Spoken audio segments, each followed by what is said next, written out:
Chapter 785. Trissy's Discovery 100 Buckland Street. In a corner of the garden in Portland Moment's residence. The many ants and worms that were gathering there slowly dispersed as the cold, creepy sensation faded. That person with extraordinary powers likely doesn't have any experience. With her goal achieved, Hazel nodded indiscernibly before turning around briskly and strolling through the garden. She wasn't in a rush to return as she enjoyed the crimson moonlight, the cold air, and the faint flowery scent. After a long while, Hazel stopped her stroll and left the garden, entering the hall on the first story. At this moment, apart from the guests still playing Texas Hold'em, many ladies and gentlemen had bid farewell. Moments after Hazel found her mother, Ma'am Rihanna, she saw her father, Member of Parliament mocked, and a few other gentlemen walking down as they conversed with lively expressions. "Are you ready to head home? You have to visit a very important guest tomorrow morning." As Rihanna gestured for her daughter to come close, she walked towards her husband and greeted the others with a smile. Mock nodded and said, "I would have loved to try another of Portland's cigars if not for that matter." Rihanna swept her gaze to Willis, Dwayne Dantes and company, and she asked in passing, "Gentlemen, what are you talking about? It sounds interesting." Mock turned his body to the side and said with a smile, "Dwayne said that he encountered ghosts when he was in the southern continent. He and his companions suddenly woke up in the middle of the night and found themselves unable to open their eyes. Their bodies were heavy, as though someone was pressing on them. They used a great deal of strength before escaping such a state and left their beds.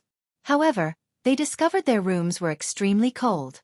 You might not know this, but East Balam's weather is hot most of the time." Then, Dwayne and his companions each held double-barreled hunting rifles and stood guard the entire night.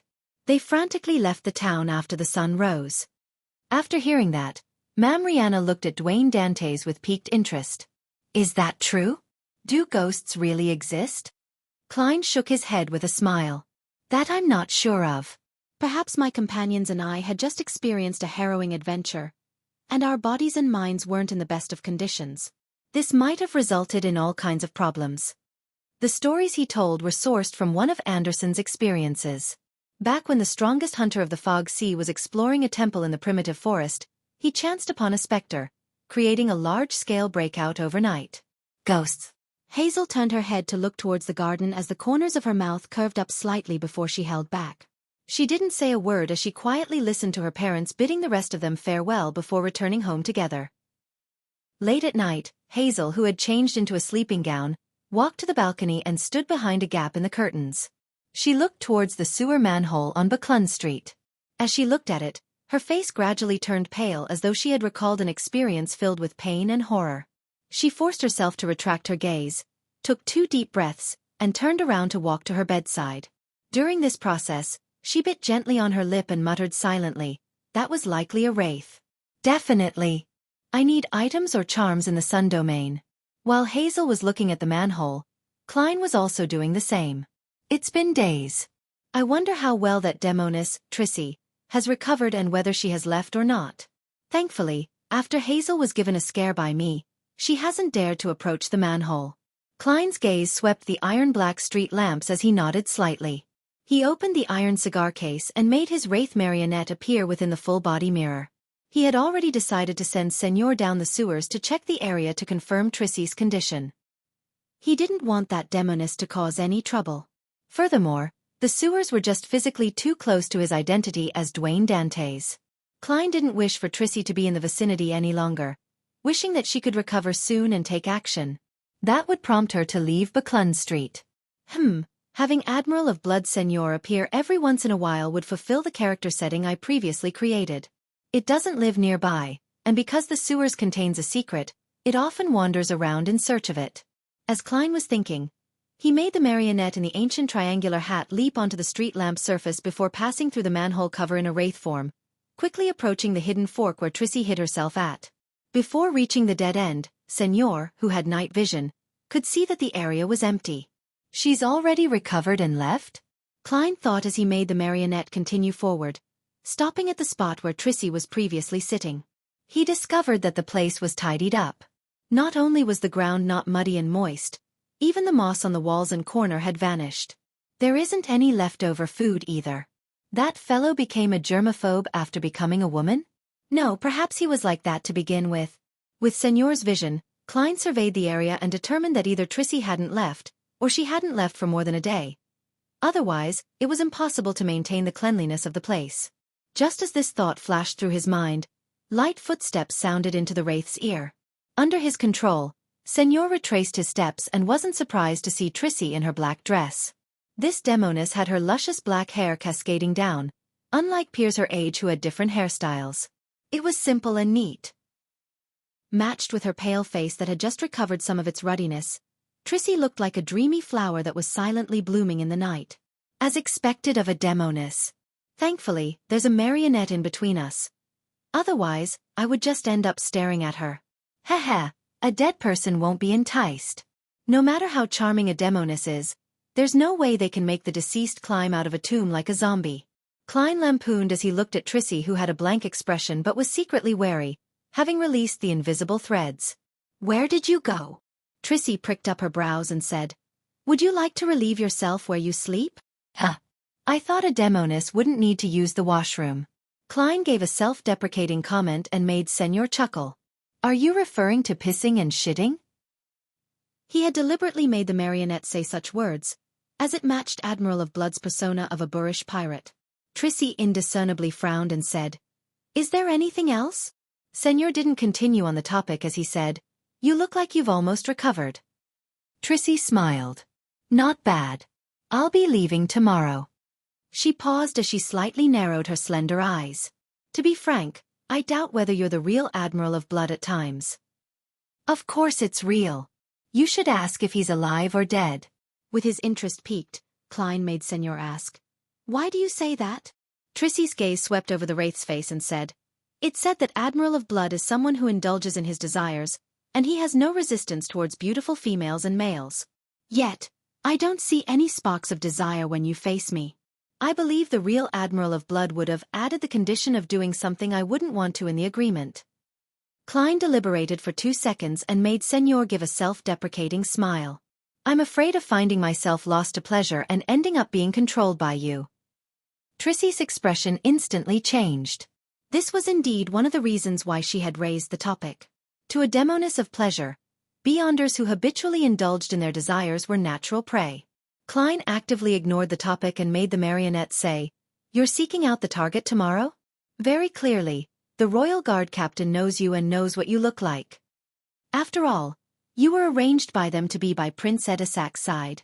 Klein silently added. Trissy lowered her head and looked at her toes before chuckling. Rest at ease, I have the perfect plan. As she spoke, she turned her body sideways and casually looked deep into the sewers.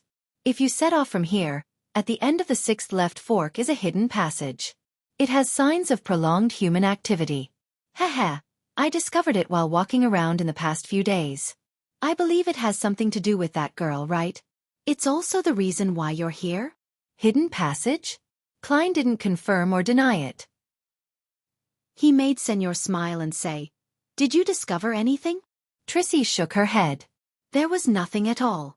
Perhaps only a certain pathway, or someone with a specific item, can find the clues. A marauder's intuition, or something on Hazel's person.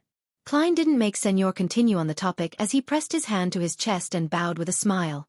Since you've recovered, I can be at ease. The moment he said that, he suddenly vanished. Trissy focused her eyes into a stare, but it was to no avail. Only when the invisible thread she had released was hit by a breeze did she retract her gaze, confirming that Admiral of Blood had really left.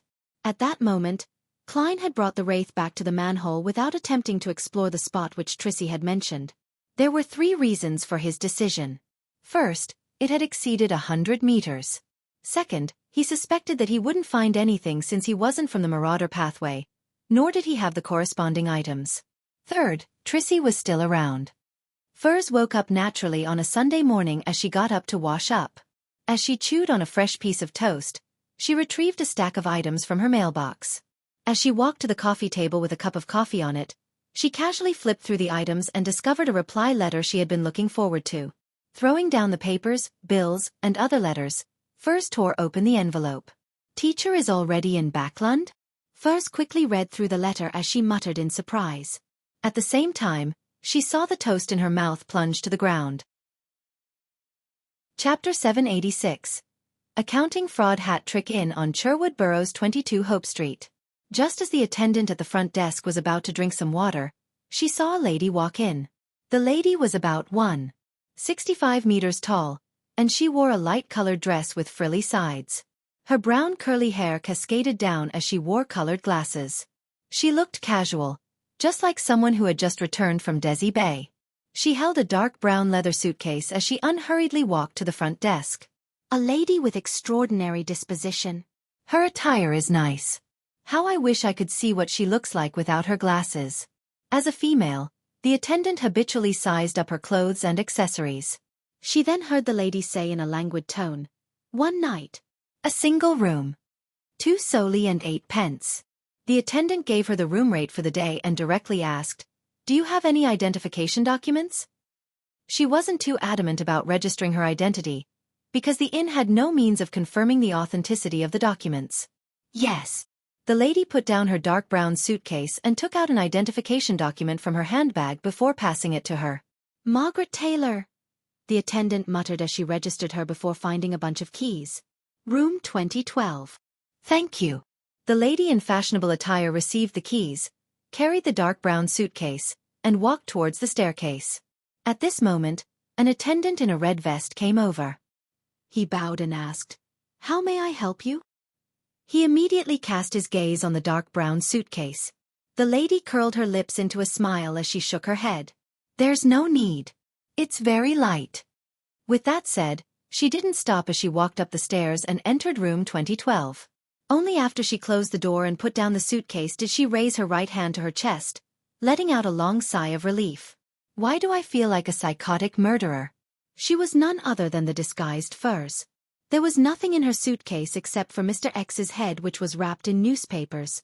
The two attendants from before probably wouldn't have guessed that a fashionable lady didn't have any clothes, facial products, or makeup in her suitcase, but a cracked, bloody head. If they were to discover that, everyone in the inn would be given a fright. This is source material for a detective novel. Furs calmed her feelings of anxiousness and picked up her suitcase again and opened the door. She observed the corridor and saw no one walking through it. She hurriedly walked out and headed for room 2016 and rapped on the wooden door. Her teacher, Dorian Gray Abraham, was living in the same room he previously used. After sensing someone sizing her up through the peephole, Furs heard the doorknob twist as the gears unlocked. Dorian Gray was dressed in a black suit with very broad shoulders. He looked to the left and right warily before making way, allowing his student to enter. "No one noticed you, right?" Following that, he closed the door and asked cautiously. Furs put down the suitcase and removed the colored glasses that hid half her face. "No, I used a fake identity."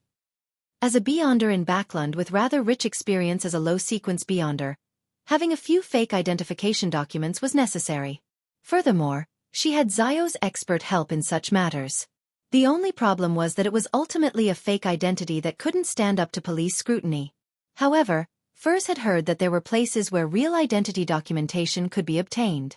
Furthermore, they were documents which the police department had a record of, with the pictures swapped. Of course, the price was much more expensive. Dorian nodded gently and silently exhaled. As he got Furs to sit, he brought a chair over and said, "You mentioned that someone is paying to find the direct descendants of the Abraham family at a beyonder gathering in Backland? And the goal is to find information on Mr. Dorr?" "Yes, teacher." Furs said nothing but the truth. "I don't know much about the family, so I thought of asking you to see if you knew anything." She hid 2 points, namely the beyonder gathering being called the Tarot Gathering, and that she long knew that her teacher was a member of the Abraham family.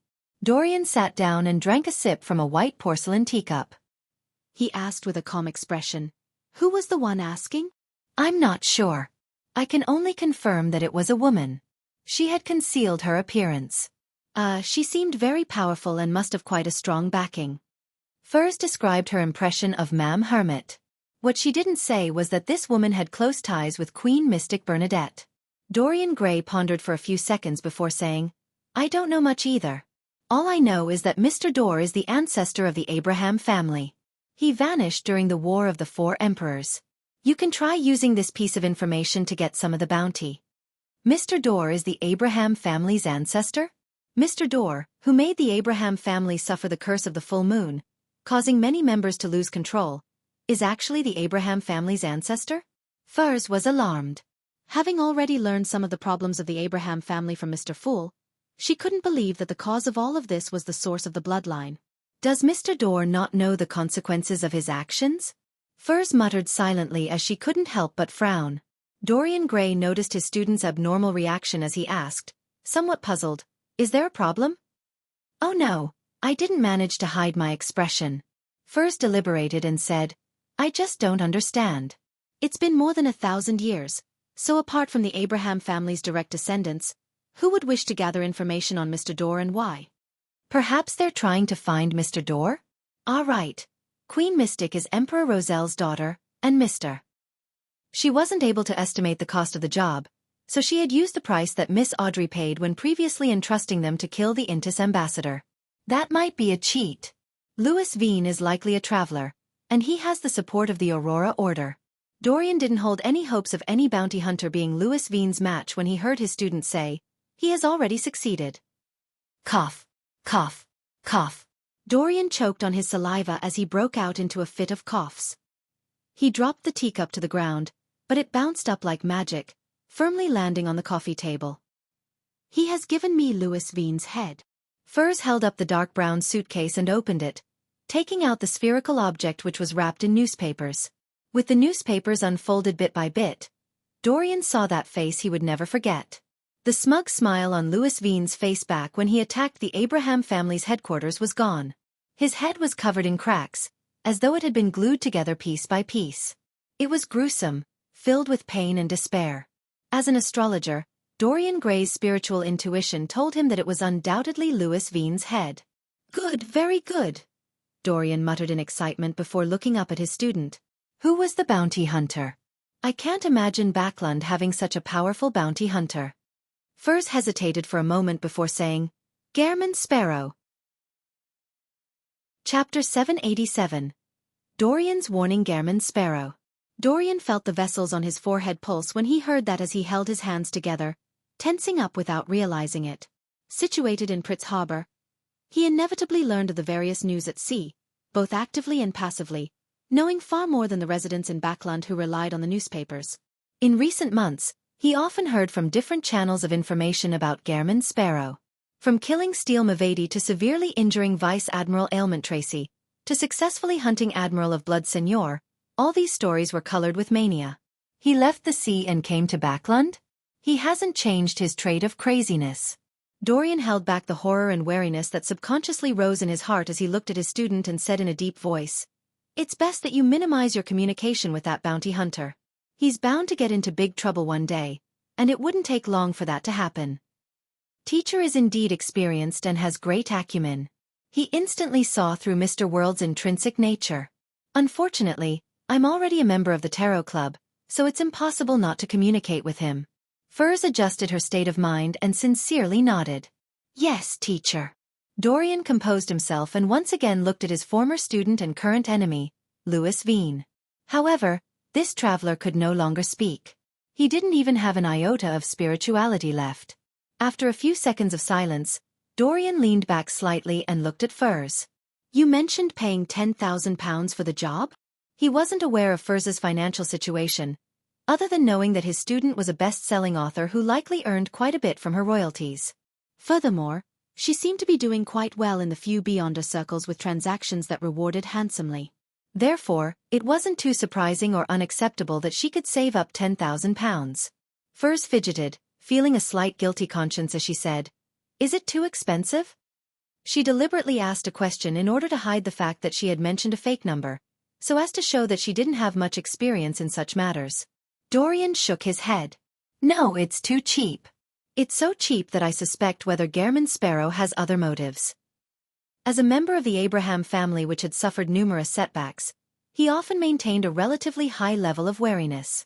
In the professional terminology of various clubs and gatherings, that's called a membership fee. Furs lampooned as she frankly said, "There were other conditions, including everything on Louis Veen's person belonging to him, as well as the requirement of me providing him help.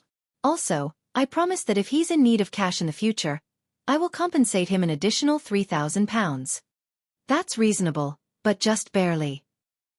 Dorian nodded gently and said, usually, assassinating Louis Veen, who had the Aurora Order backing him, would cost at least 30,000 pounds. And if there are other situations, the price will be higher. Back then, Mr. World had used demigod powers recorded in Lamino's travels. He probably encountered something else. An Aurora Order saint? Having had an edifying experience exerted on her by the Tarot Club, Furs wasn't unfamiliar with the Aurora Order's structure. She didn't hide her frown as she said, from the looks of it, it's indeed a little abnormal. Perhaps he's in desperate need of cash? Dorian thought and said, perhaps he cares more about Louis Veen's Beyonder characteristic. To the Beyonders of other pathways, it can be forged into a rather useful mystical item as long as he finds a suitable artisan. Dorian paused for 2 seconds before adding, there's no need to worry about that. Just stay away from him in the future. Perhaps he had long targeted Louis Veen, and he was just using the information you provided to carry out the assassination while still getting an additional bonus. Dorian didn't continue on the topic as he took out a fist-sized pure crystal ball from his pocket. It's made of star crystal, and it can effectively raise your astromancy. The light shone in from outside the window as resplendent waves surfaced within the crystal ball. Without waiting for Furs to reject, Dorian chuckled. Louis Veen is my enemy. The payment used to get rid of him should be paid by me. I don't have that much cash at the moment, and I can only use some items to deduct from the payment. No, there's no need. Furs shook her head, partially genuine, but partially in contradiction to her will. It was genuine because she only wanted to seek revenge for her teacher back when she thought of getting rid of Louis Veen without considering the possible rewards she could later receive. It was in contradiction to her will because she couldn't reject the reward. Dorian said with a stern expression, do you wish for me to be ashamed and uneasy? Don't worry. I still have quite a bit of wealth. Furs nodded in response. All right then. Dorian smiled once again. Also, I've brought you the scribe potion formula. You can gather the corresponding ingredients as you digest the astrologer potion. Haha, I'll prepare one of the main ingredients for you, the brain of an Asman. You'll have to rely on yourself for the rest. An Asman was said to be a monster that existed in ancient times. It looked like an unprotected human brain that could fill a room. Not only could it create terrifying illusions, but it could also make its attackers die from their own attacks. As he spoke, Dorian took out a yellowish-brown goatskin and passed it to Furs. Furs received it in gratitude and quickly scanned the list of main ingredients. 1 complete brain of an Asman, cursed artifact of an ancient wraith. I hope I can gather the remaining ingredients before I finish digesting the astrologer potion. Just as Furs rolled up the goatskin, she saw Dorian take out a pure golden box from his suitcase. After removing the wall of spirituality, Dorian opened the box as he said, without the gold enclosing it, the brain of an Asman will constantly affect you, causing you to hallucinate until you lose your mental facilities. Inside the squarish box was a blob of grayish-white, translucent, and wrinkled object. It was about 1/5 the size of Louis Veen's head. As expected of a family with a long history. Furs sincerely thanked him once again and received the golden box and skillfully closed it and used a wall of spirituality to seal it. Dorian didn't stop and instead gave an excuse for Furs to stay back. He set up a ritual and summoned the void creature Malmouth, who enjoyed music. He then took out 2 documents from the creature's spherical body. He had prepared the 3 items for Furs when he received the shocking news regarding Mr. Dorr. Therefore, he had it on him. These are 2 pieces of property in Backlund. One of them is in Hillston Borough, and the other is in Cherwood Borough. They're in excellent locations and should have a total valuation of about £6,500. The amount you can sell them for will be yours, Dorian said with a smile. Although the Abraham family was in a state of decline, as a former angel family with a long history, it still had quite a bit of resources, including land, tree farms, property, manors, and mines. However, Dorian only had control over a few, with most of the remainder belonging to the various smaller families. The place I'm renting costs £2,500 and is in an okay district but an average location. What teacher gave me today does add up to about £10,000. Furs couldn't help but sigh inwardly. In the Holy Wind Cathedral, deep blue officiant Randall Valentinus looked at the mandated Punisher deacon and said, "Any findings?" The new Backlund archbishop was a middle-aged man with a domineering demeanor. His dark blue hair was thick, and he had large earlobes. His eyes seemed to constantly hide lightning and storms within them. The mandated Punisher Deacon standing before his desk was a thin middle-aged man wearing a modified captain's hat. His looks didn't stand out, but there was an anchor tattoo on his neck. The man answered reverently, "Your Eminence, we've already caught some of the members who participated in the gathering. However, they have no idea who the rest are, much less know of the person who assassinated Mr. X. According to their description, the assailant was about 1.6 meters tall and likely female. We can't rule out the possibility that it's a short man." Randall held back his anger and asked, "What do you plan on doing next?" Chapter 788. Hidden Passage. "It's fine," Klein replied with a warm smile.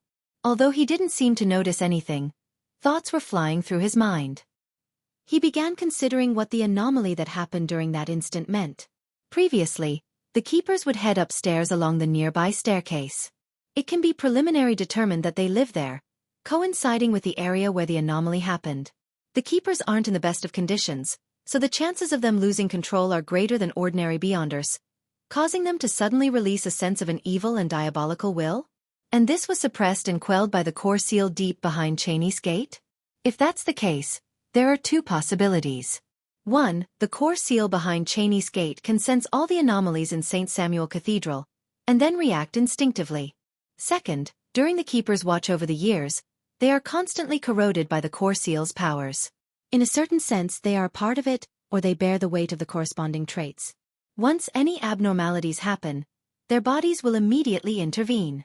If it's the former, that means that when I knock a keeper unconscious and replace him, it will easily be detected by the core seal behind Cheney's gate. It will produce an anomaly like before, causing my plan to fail right at the beginning.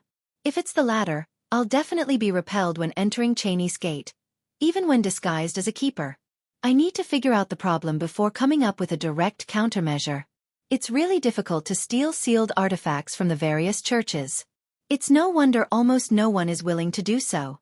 As Klein's thoughts wandered, he superficially paid attention to Bishop Electra's explanation of St. Samuel's experiences and letters that he left behind. When it was almost time, he politely bade him farewell. After returning to 160 Buckland Street, he saw his butler approach just as he handed his hat and cane to Richardson. "Sir, do you plan on holding a ball or banquet next weekend and invite the neighbors?" Walter wasn't using a suggestive tone, but a tone of inquiry. However, Klein knew very well that since his butler had raised the matter, it meant that it was almost time. He nodded gently and said, "Saturday night then. A ball.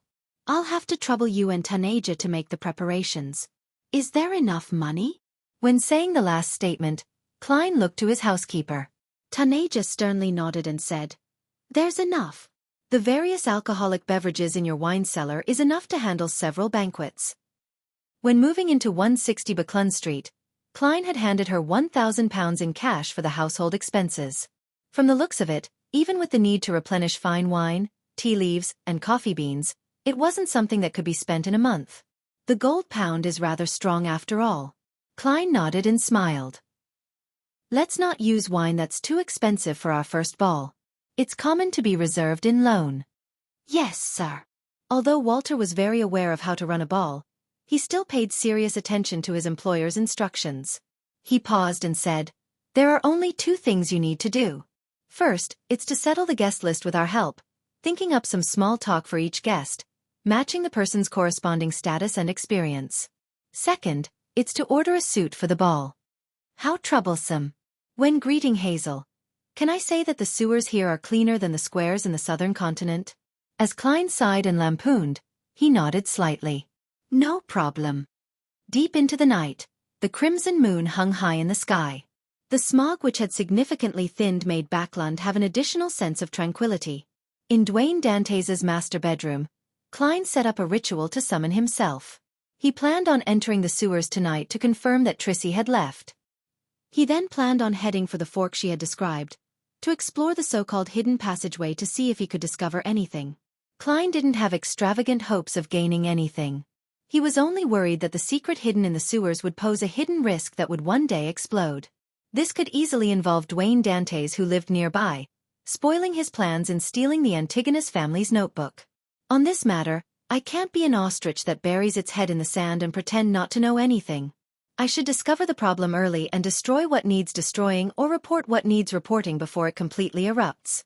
That's the most effective solution. Of course, I also need to be sufficiently careful.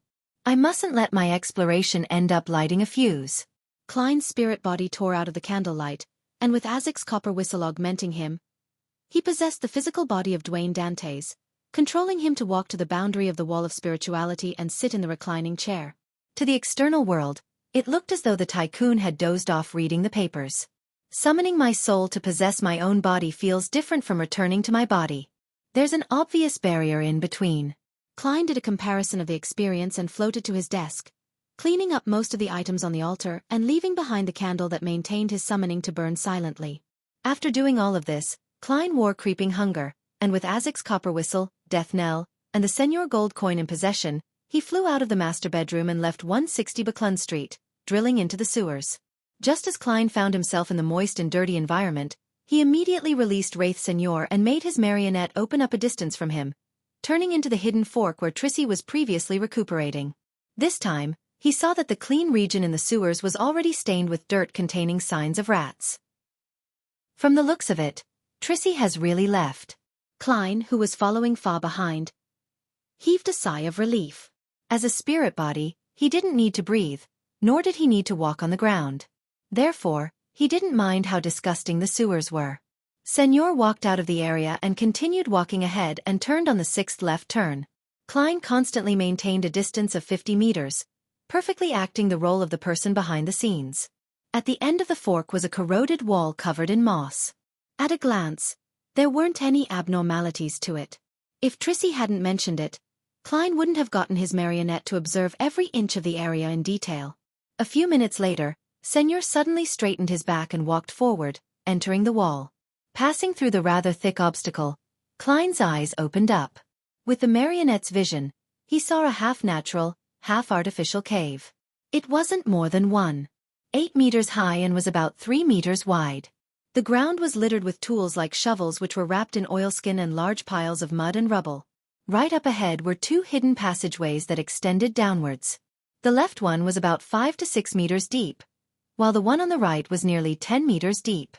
However, nothing seemed to have existed in them, as though they were still being excavated. This was dug up by Hazel?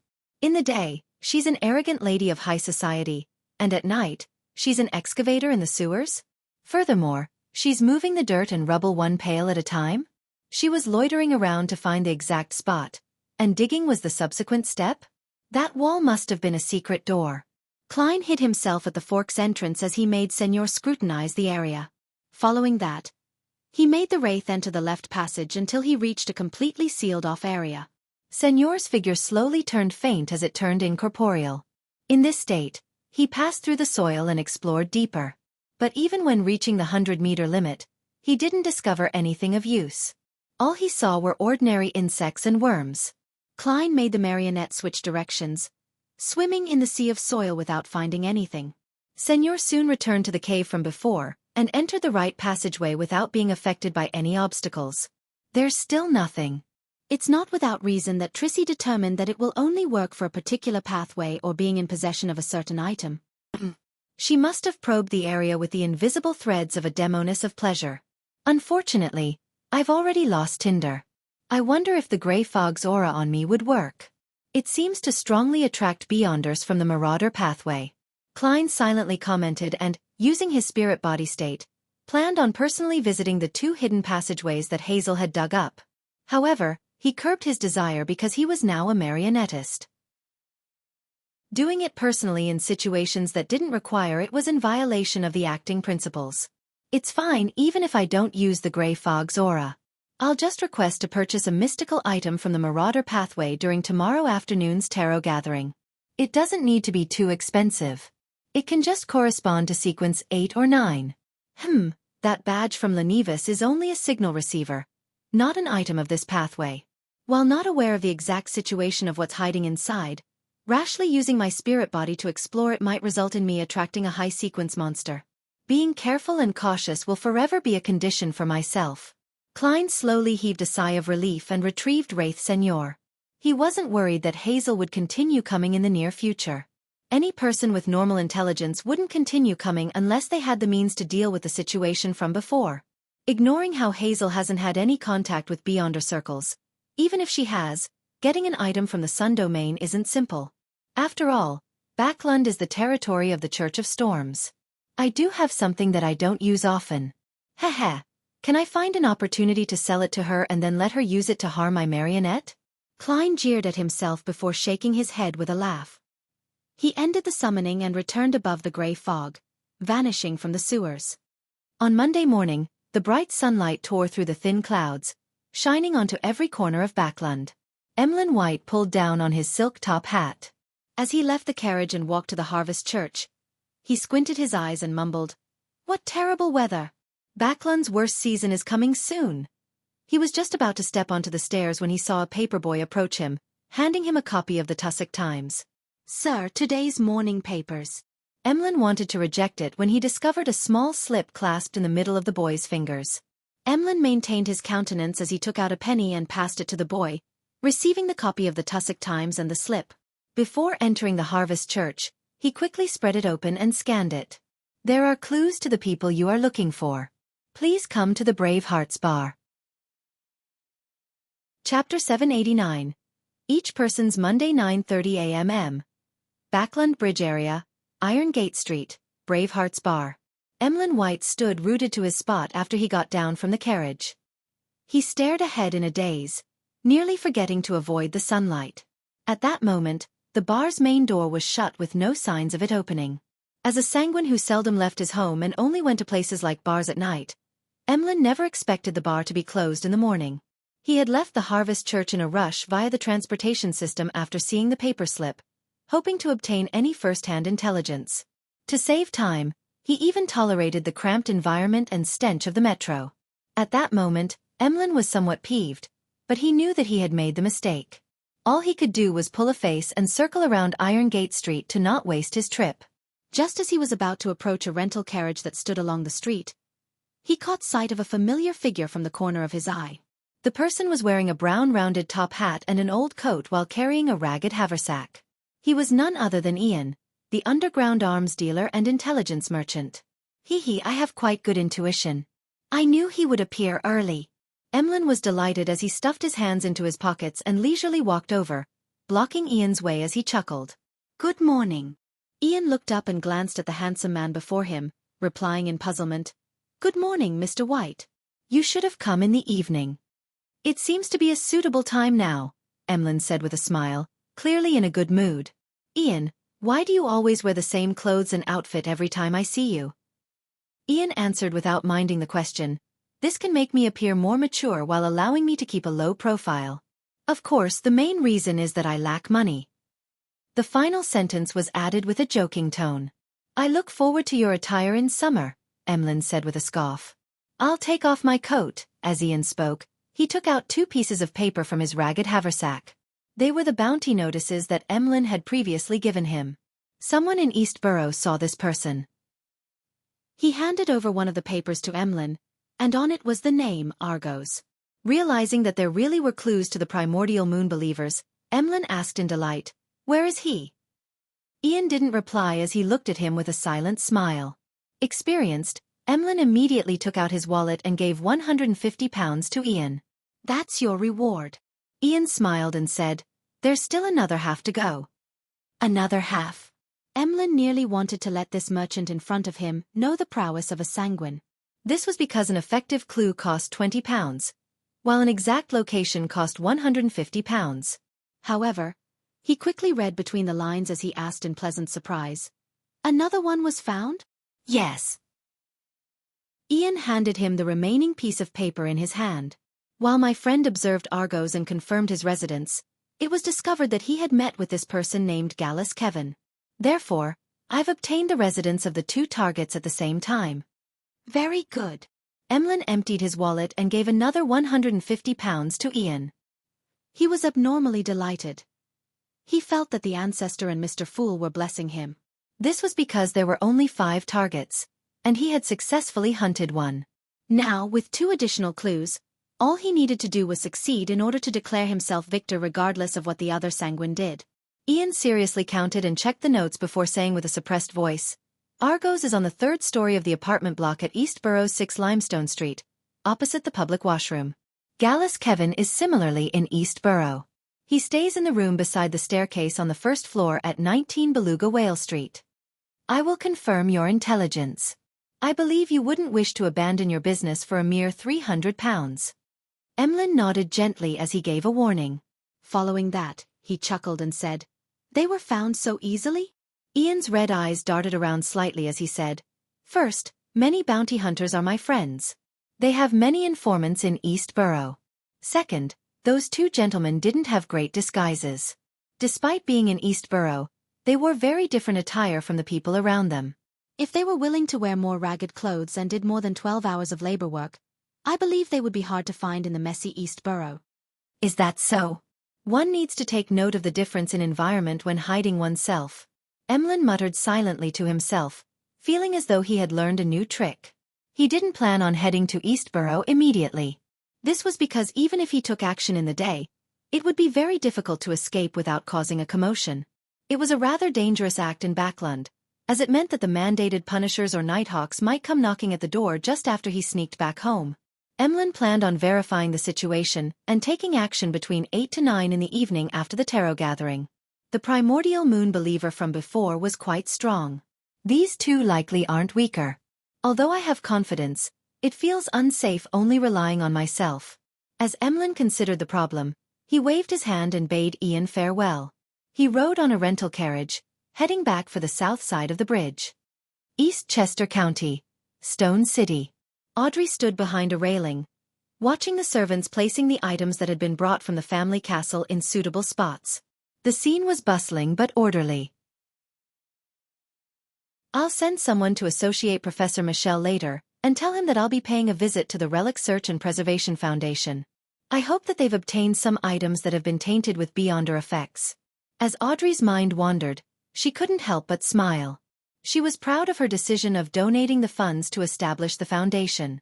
When her eyes that were as beautiful as emeralds saw the time on the wall clock, she hurriedly reined in her thoughts and turned to return to her bedroom. Susie was slumped in a corner of the bedroom. Its front paws were crossed, giving it a sense of elegance. In front of it was an opened book. There were dense lines of text written on it. Susie would raise one of her front paws from time to flip the page as she read with great seriousness. Every time I see Susie like that, I feel a little ashamed. Audrey, you mustn't slack off on your education. Audrey encouraged herself in silence as she approached, planning to get Susie to head outside to guard the door. Susie looked up and glanced at Audrey before standing straight up, saying, I got it. After saying that, it briskly ran out the bedroom without closing the door. I haven't said anything. Audrey blinked as she softly muttered to herself. She had given such instructions many times. To prevent Susie from detecting that she wanted to be alone in the room from 3 to 3:30 p.m.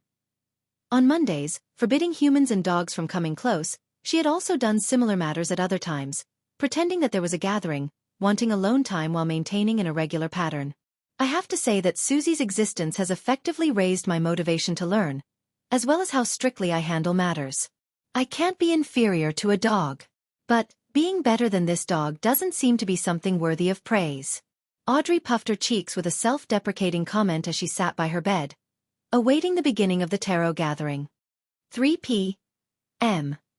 Above the gray fog, dark red figures shot up along the two sides of the long bronze table, materializing into different blurry figures. Good afternoon, Mr. Fool. Audrey's greeted with a cheery voice as she bowed. The other members greeted one after another, until the existence at the seat of honor nodded in response. While sitting down, Furs couldn't help but look at Mr. World, wondering what she should use as an opening. Apart from passing on her teacher's reply to Ma'am Hermit, she planned on doing a few matters. 1. She wanted to tell Mr. World that due to the difficulty of the mission, she would pay him more, but it required him to wait. This was because the sale of the houses took time. 2. After brainstorming, she thought of a good way that could earn money and raise her strength. She had gained inspiration from the world's actions. Rent out Lamino's travels. When a member needed an item to temporarily raise their combat strength to deal with certain situations, they could rent Lamino's travels from her. The rent could be paid in two forms: cash, which wasn't too expensive, or to record Beyonder powers instead. This also meant that the renter had to guarantee that the spell book was returned with more filled pages. Of course, as the provider, Furs would record useful apprentice powers like door opening, providing the renter with relevant help. A problem that could easily happen in this transaction was that the renter might not return it. But with Mr. Fool witnessing these exchanges in the Tarot Club, Furs believed that no one would be blinded by greed. And the death of the renter was a low-probability event for losing Les Minots' travels. But with everyone knowing that they could pray to Mr. Fool in times of danger, death was an even smaller probability. How can there not be any risks when doing business? I will talk to Mr. World about when he will use it so that there won't be any conflicts.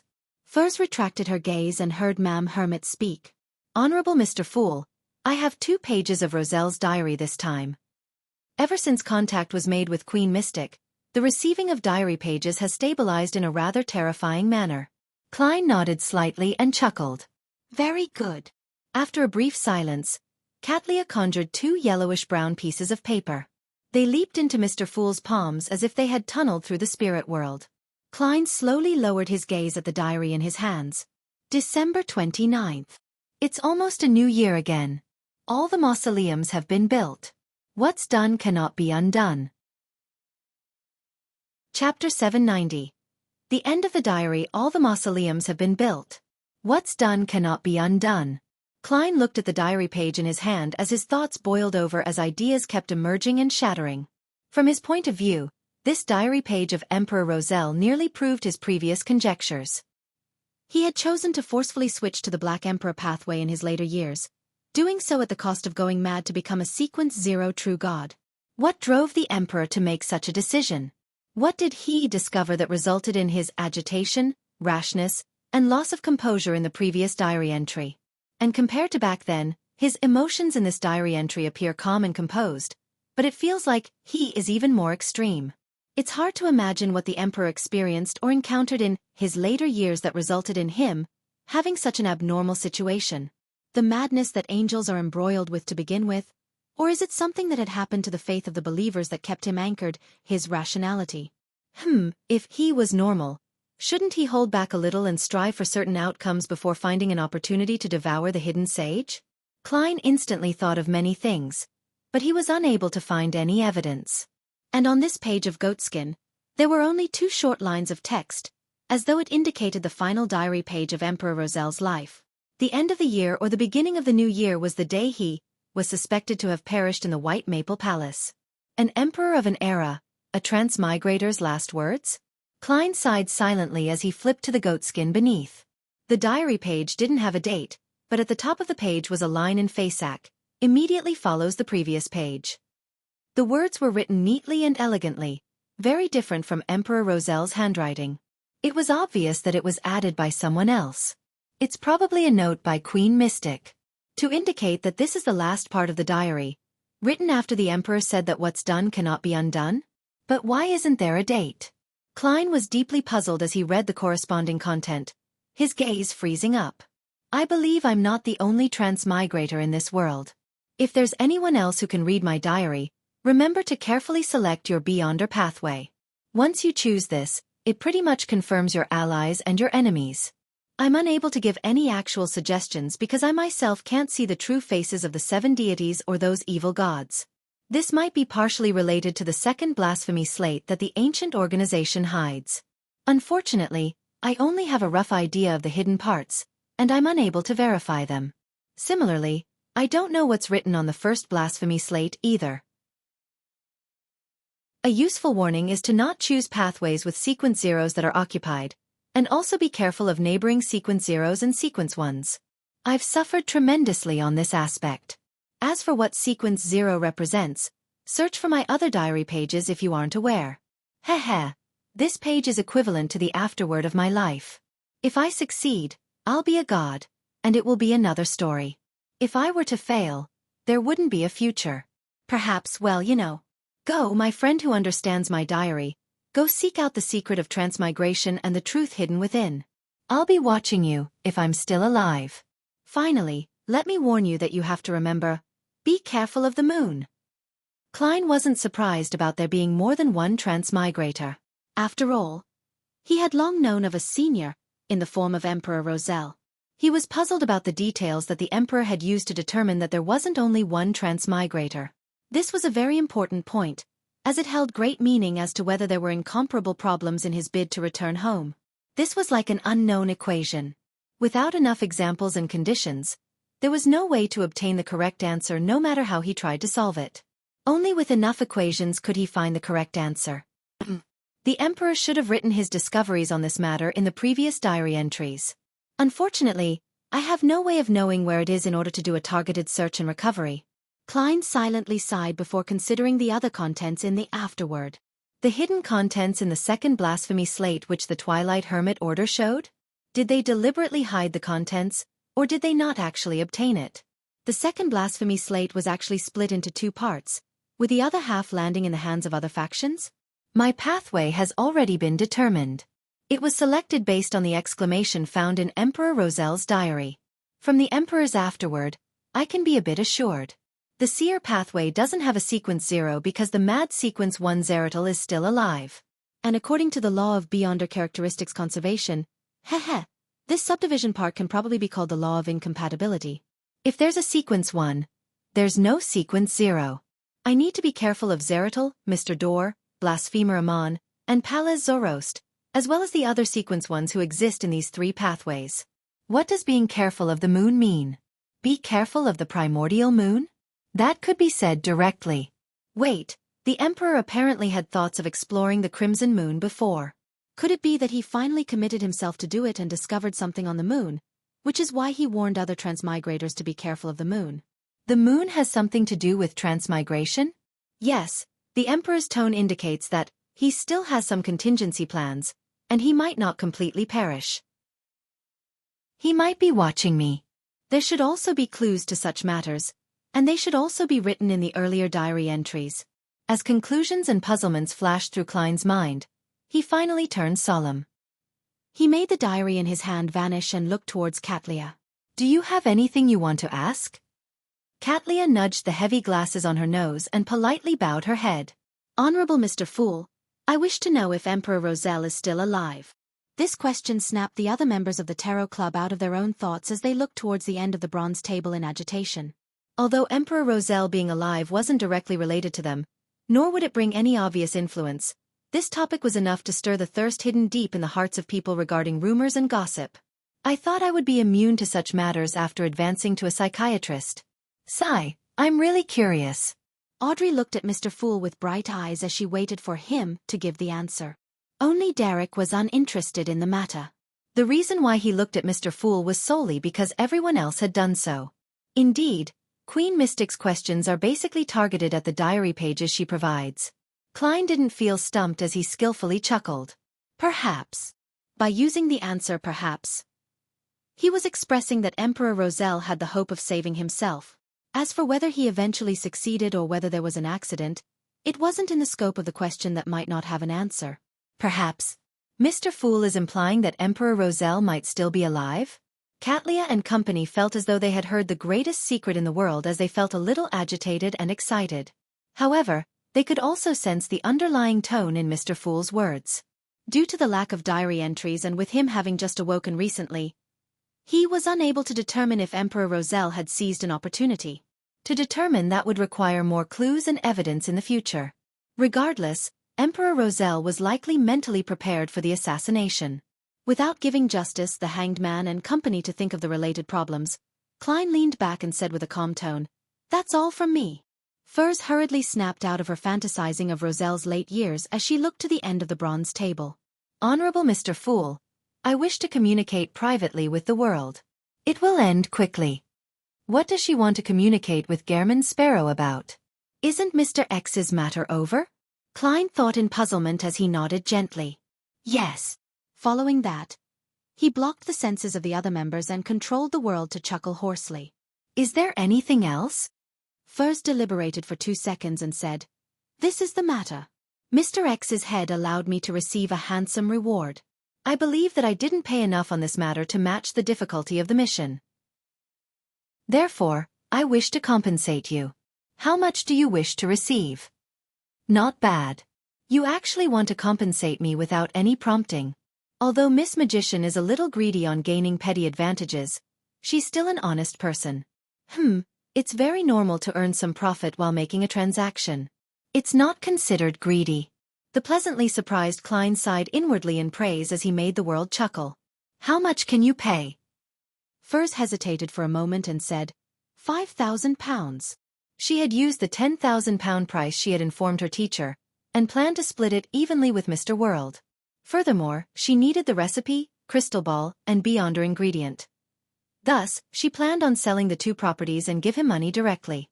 And as for the reason why Furs was this generous, it had to do with the mission being harder than she had expected while also paying too low a price. In addition, she was increasingly fearful of the World Gehrman Sparrow. She didn't dare to offend the crazy adventurer and terrifying bounty hunter. The Abraham family gave quite a huge reward. Klein controlled the world to say with a laugh, if you can use large amounts of gold coins in place of notes, you can pay less. It will just depend on how much you can gather. I'll try my best. Although Furs was very puzzled over why Mr. World valued gold coins that much, she didn't dare to ask. He had done the same with Ma'am Hermit's transaction previously. She paused before asking, Mr. World, when would you need to use Layman's Travels? I plan on renting it out before and after that period in order to earn some money and beyonder powers. Rent it out? Rent out a mystical item? Klein was taken aback upon hearing that. He never expected Miss Magician to have such business-oriented mind.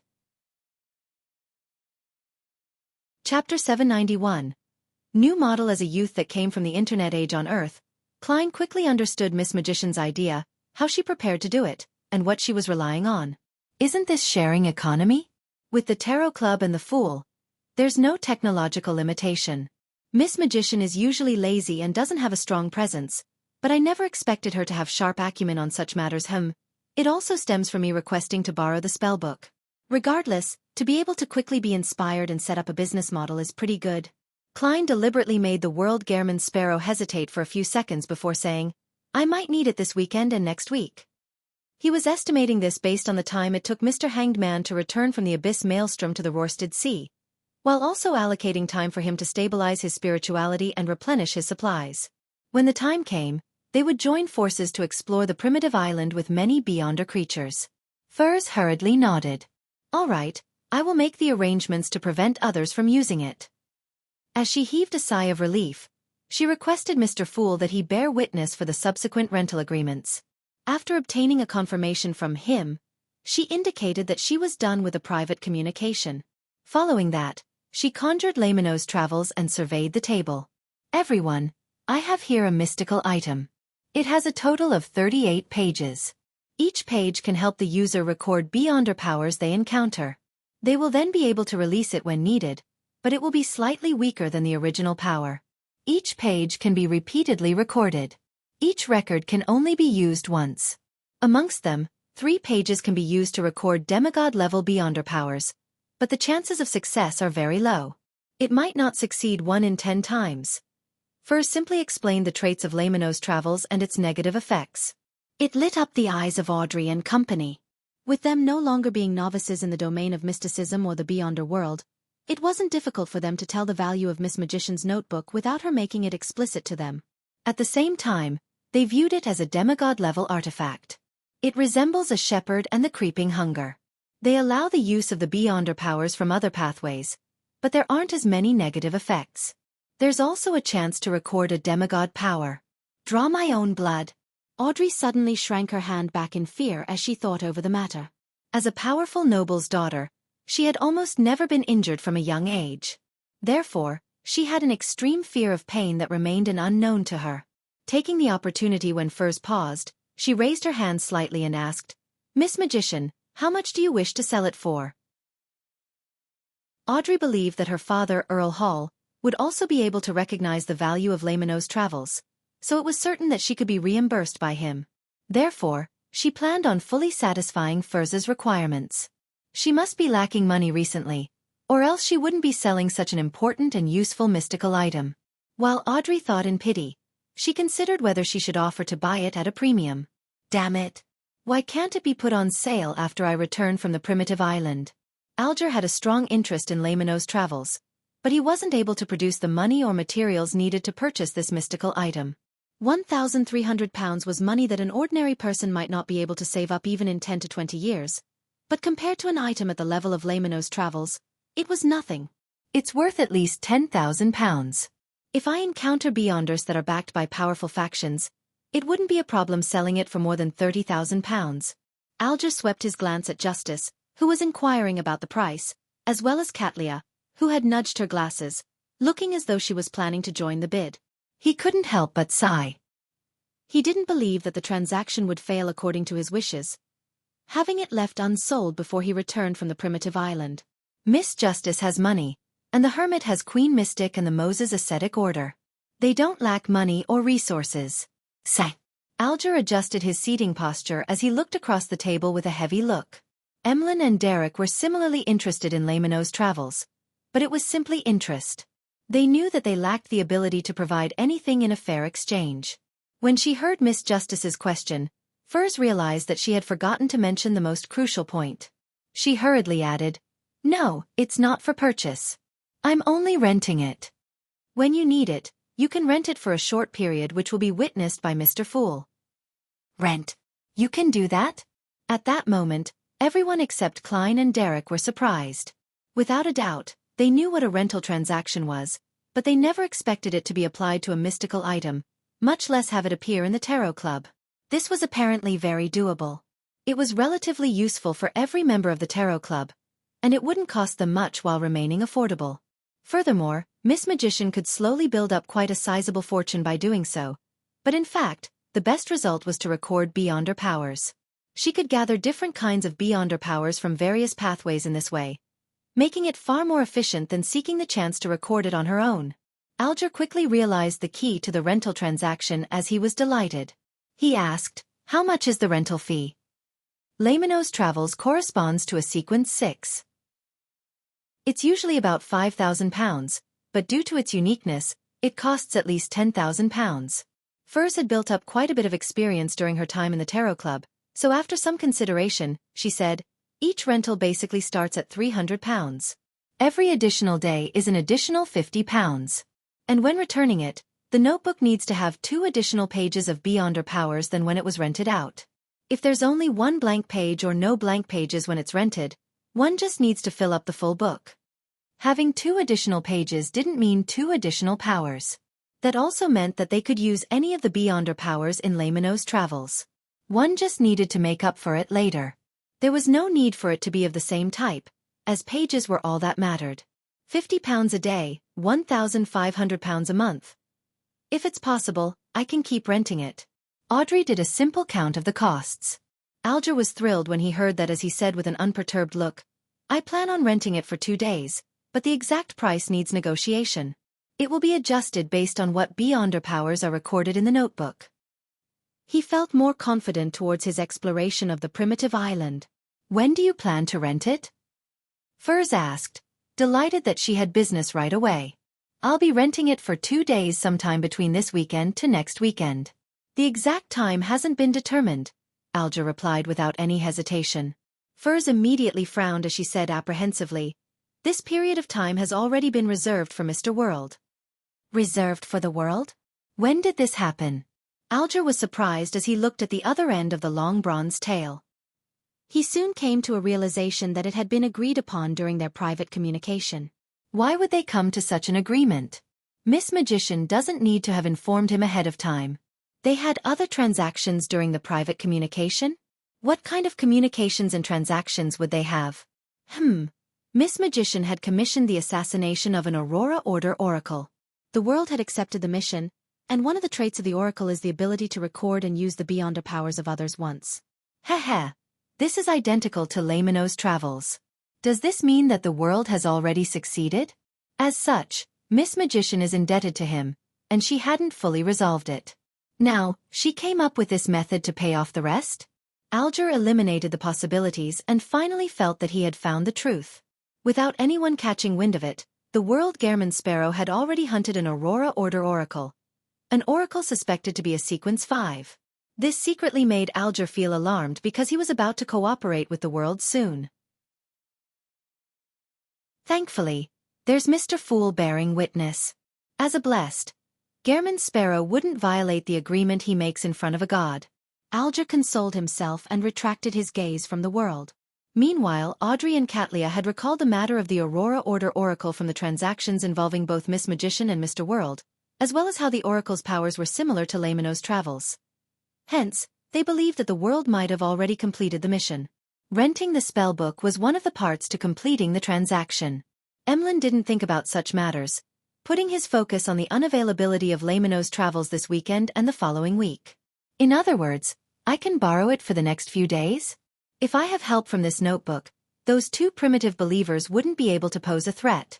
Emlyn looked around and turned anxious as he leisurely said, "Can I rent it for today and tomorrow?" £400 plus 2 pages of Beyonder powers. Furs directly announced the price. Emlyn nodded gently. Introduce what Beyonder powers are recorded first. If they aren't very useful to me, I wish that the price can be lowered because I'll need to waste time recording powers. Furs flipped through Lamino's travels and began to give a vague introduction. Door opening. Black screen. Tumble. Teleport. Lightning strike. Float. Flight. Wind blades. Why are there so many Beyonder powers in the storm domain? The world has used it before? He recorded the Beyonder powers corresponding to Sea God from Mr. Fool. When I return to the cathedral, I should find out what recently happened in Backlund. That oracle couldn't have died without a trace. As Alger listened, he began thinking of investigating the matter. Chapter 792. The Fool's Authority. The hermit similarly thought of the world Gairman Sparrow from hearing the Beyonder powers which were recorded in Lamino's travels. I wonder if I can pay a certain price to get the Fool to showcase demigod powers of the storm pathway as well as his domain. This will be better than seeking the help of the Moses ascetic order. That will make them know of my possession of Lamino's travels. I should first write to Her Majesty. Perhaps she will come to the future to showcase her powers. Catlia was increasingly convinced that the spellbook had a value that exceeded its level and was very regretful that Miss Magician was only renting it. After hearing the description, Emlyn heaved a sigh of relief. This was because the Beyonder powers like lightning were very lethal against artificial vampires. Of course, it was the same for Sanguine. Very good. I was still worried about needing to seek the sun's help and passing Lamino's travels to him to get him to showcase purification powers to be recorded. Emlyn instantly became relaxed as he glanced at Derek beside him while saying to Furs, "Deal." £400 with the recording of a few Beyonder powers was nothing compared to the completion of his mission.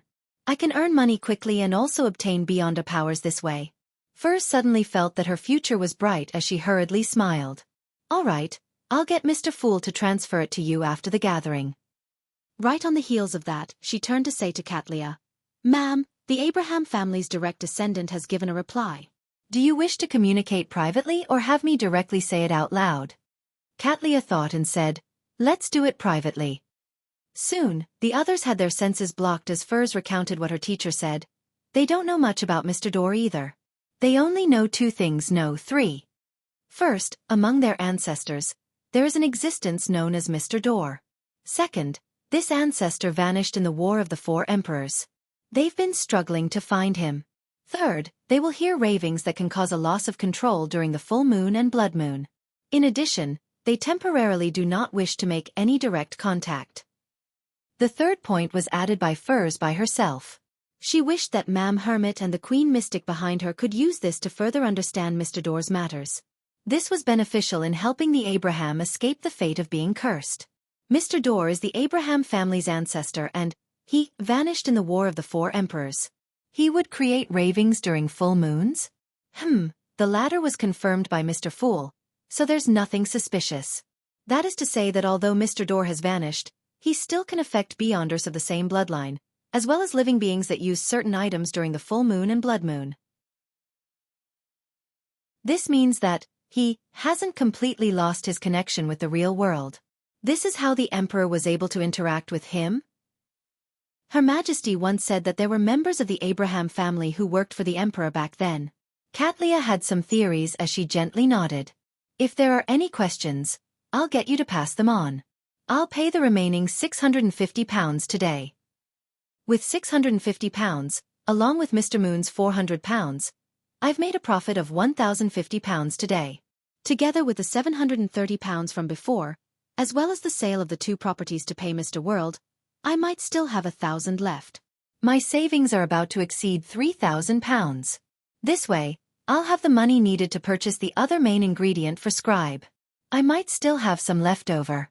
At that moment, Furs suddenly found herself a little wealthy. This made her consider helping purchase the interrogator beyonder characteristic for Xiao to make up for the risk she had to endure over Mr. X's assassination. After the blocking of senses was lifted, Furs heard the World Gehrman Sparrow speak before she could say a word. I need a mystical item from the Marauder pathway. It can be at sequence 9 or 8.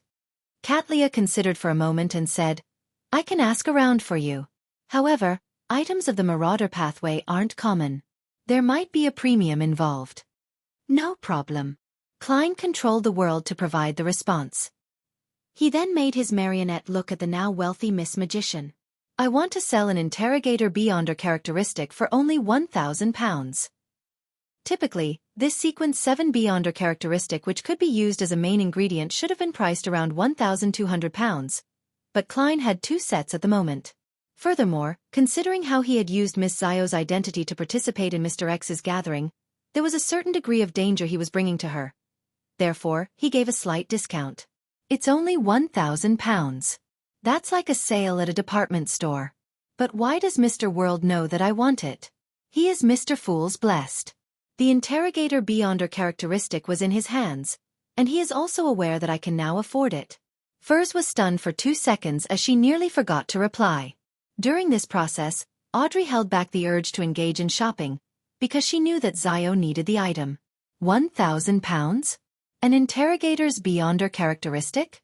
Katlia seriously thought over the hidden intent behind the world when she heard Miss Magician say, Deal. I haven't even made my offer. Katlia mumbled inwardly as she maintained her silence. She could tell that the world and the magician had reached a strange level of understanding on this matter, so she didn't interject. Similarly, she also sensed that something good had happened to the hanged man this week. He appeared more spirited than before, appearing more confident. He previously purchased the potion formula and main ingredients to Ocean Songster. He had also asked me where obninsks that do not belong to the Church of Storms can be found. This is likely related to the ritual. He has already advanced. Katlia suddenly felt a sense of danger. As the Admiral of Stars who was famous throughout the 5 seas, she always felt a sense of superiority in the Tarot Club. But in recent times, with the World Gehrman Sparrow showing his ability at hunting pirate admirals, followed by the Hanged Man reaching sequence 5, a sequence 5 that made him adept at sea battles, she felt that she no longer had the right to belittle others. She felt a sense of urgency that hadn't existed in her for a long time. However, I have sequence 4 ahead of me. It's the boundary between spirituality and godhood. It's not that easy to advance. I still don't see any hope despite preparing for years. Katlia sighed inwardly as she looked at the World Gehrman Sparrow and asked, Any chances for the blood of a mythical creature? I've been waiting for you to ask this. The fool Klein smiled while watching the transactions as he controlled the world to hoarsely laugh. That angel got me to ask you what you can give him, in exchange for a drop of blood. He emphasizes that it needs to satisfy him. Angel? Mr. World directly contacted an angel? Furthermore, he has convinced the angel to provide a drop of blood? Audrey was first alarmed before her thoughts raced as she turned to look at the seat of honor. She suspected that the world, Mr. Fool's blessed, had contacted an angel that was in service to Mr. Fool. She was like the magician, believing that the world only knew of clues to the location of an angel or its remains. They never expected him to directly converse with an angel. One had to know that the grounded angels were equivalent to the leaders of the 7 churches. Indeed. Alger sighed silently, believing that his guess has been verified. As expected of Mr. Fool's blessed. Katlia held back her surprise and shock as she pondered. May I know what pathway this angel is from? The world surveyed the area and said, Monster. Monster, which means it's an angel from the fate pathway. It's no wonder Mr. Fool's honorific name has the words King of Yellow and Black who wields good luck. Audrey, Derek and company were enlightened, believing that their inferences matched the actual situation and the inherent logic. Their gazes and guesses stirred Klein. He realized a corresponding problem. In the honorific name he fabricated, The description of wielding good luck had successfully been directed towards the mysterious space above the gray fog. Is this related to why the people from the fate pathway can see my uniqueness? Could this be related to why the Snake of Mercury, Septon, took the initiative to establish friendly ties with me? In my honorific name's 3 lines, the first line is a description of my inherent self, and the second is about the corresponding divine domain. Only the third line involves the authority. Wields good luck. Of course, the Fool itself can also contain a certain amount of authority. Klein suddenly felt that he needed to find an opportunity to communicate with the unborn fetus. However, he suspected that the paper crane would tear at any moment. This was because just erasing the original content was already a rather precarious process.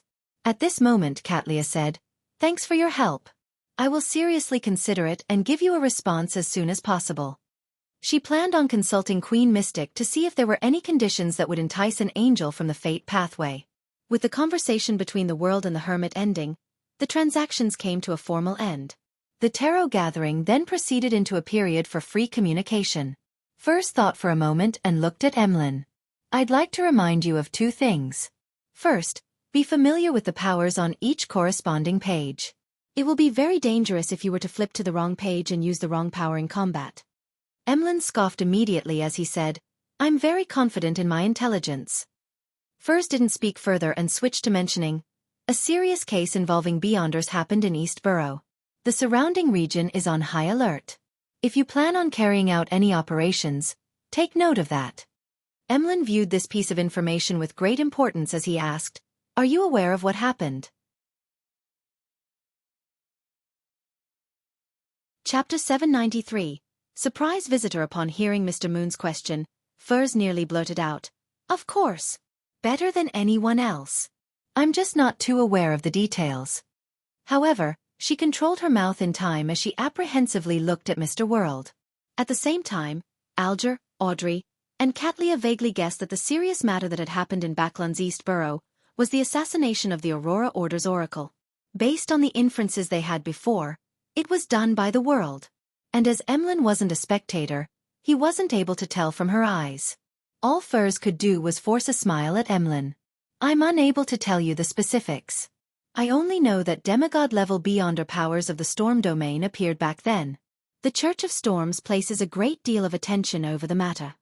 She didn't dare divulge the reasons on behalf of Mr. World, simply describing what she had seen. She believed that if Mr. World was willing to reveal more, he definitely would have added on to her answer. Demigod-level Beyonder powers of the Storm domain? Audrey and company were taken aback as they instinctively doubted the accuracy of their theories. They had previously imagined that Lamino's travels had been created after the death of the Aurora Order Oracle. Therefore, the World had no way of borrowing Mr. Fool's demigod-level powers to record them before the assassination. The serious case involving Beyonders in East Borough has nothing to do with Mr. World? No, Furz's glance is enough proof that it was caused by Mr. World. But why would a demigod-level Beyonder power of the Storm domain appear? One possibility is that Lamino's travels isn't a result of this assassination, but that it originally belonged to Furs. Another possibility is that a cardinal of the Church of Storms or a Beyonder with a corresponding sealed artifact had delivered an attack. If it were the former, needing Mr. World to use the Beyonder powers at the demigod level implies that the Oracle was relatively powerful with the possible existence of a saint backing him. If it were the latter, to have Mr. World still be able to leave safely after such an assault implies his formidableness. Of course, the possibility can't be eliminated that he deliberately lured the Church of Storms to encounter the Aurora Order's Oracle, and while a battle broke out between demigods, he efficiently carried out an assassination during the chaos. Audrey made some guesses based on the details she had observed, and each guess implied one thing. The World had the strength, intelligence, support, and ability, making him one of the top sequence 5 Beyonders below that of demigods. How terrifying. As expected of Mr. Fool's blessed. When I arrive at a cathedral, I should be able to figure out what happened. Alger also made a basic judgment of the situation as he sighed. All he could do was console himself. With such a helper, the exploration of the primitive island would only be easier. As for Katlia, she shared similar thoughts with Audrey. She planned on asking Queen Mystic about the situation. This owner of the Dawn had previously revealed in her letter that she would be in Backlund for the time being. Demigod-level Beyonder powers of the Storm domain. Emlyn repeated Miss Magician's words as his head ached. Although he enjoyed staying at home and not heading out, he still needed to head out to get some blood to drink from the hospitals. Being in a big city, he was equipped with common knowledge. Together with his elders' warnings and guidance, he knew a lot about the official organizations like the Machinery Hive Mind, Mandated Punishers, and Nighthawks. He knew the influence that a serious case would bring to the area.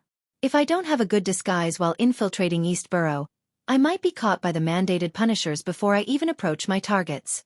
Although I have the identity of being part of the Church of Mother Earth and wouldn't be impounded underground or made into a test subject of sealed artifacts, this also means that my operation has failed. I might even have Lamino's travels taken away. During such times, taking the sewers would be even more dangerous. Who knows how many official Beyonders are lying in ambush over there? Emlyn suddenly felt that what seemed like a simple mission had turned difficult. He quickly came to a decision that he would take action in the latter half of the night. During this time, the low-class residents of East Borough would begin returning home from work. Although it was dark, the streets would be bustling.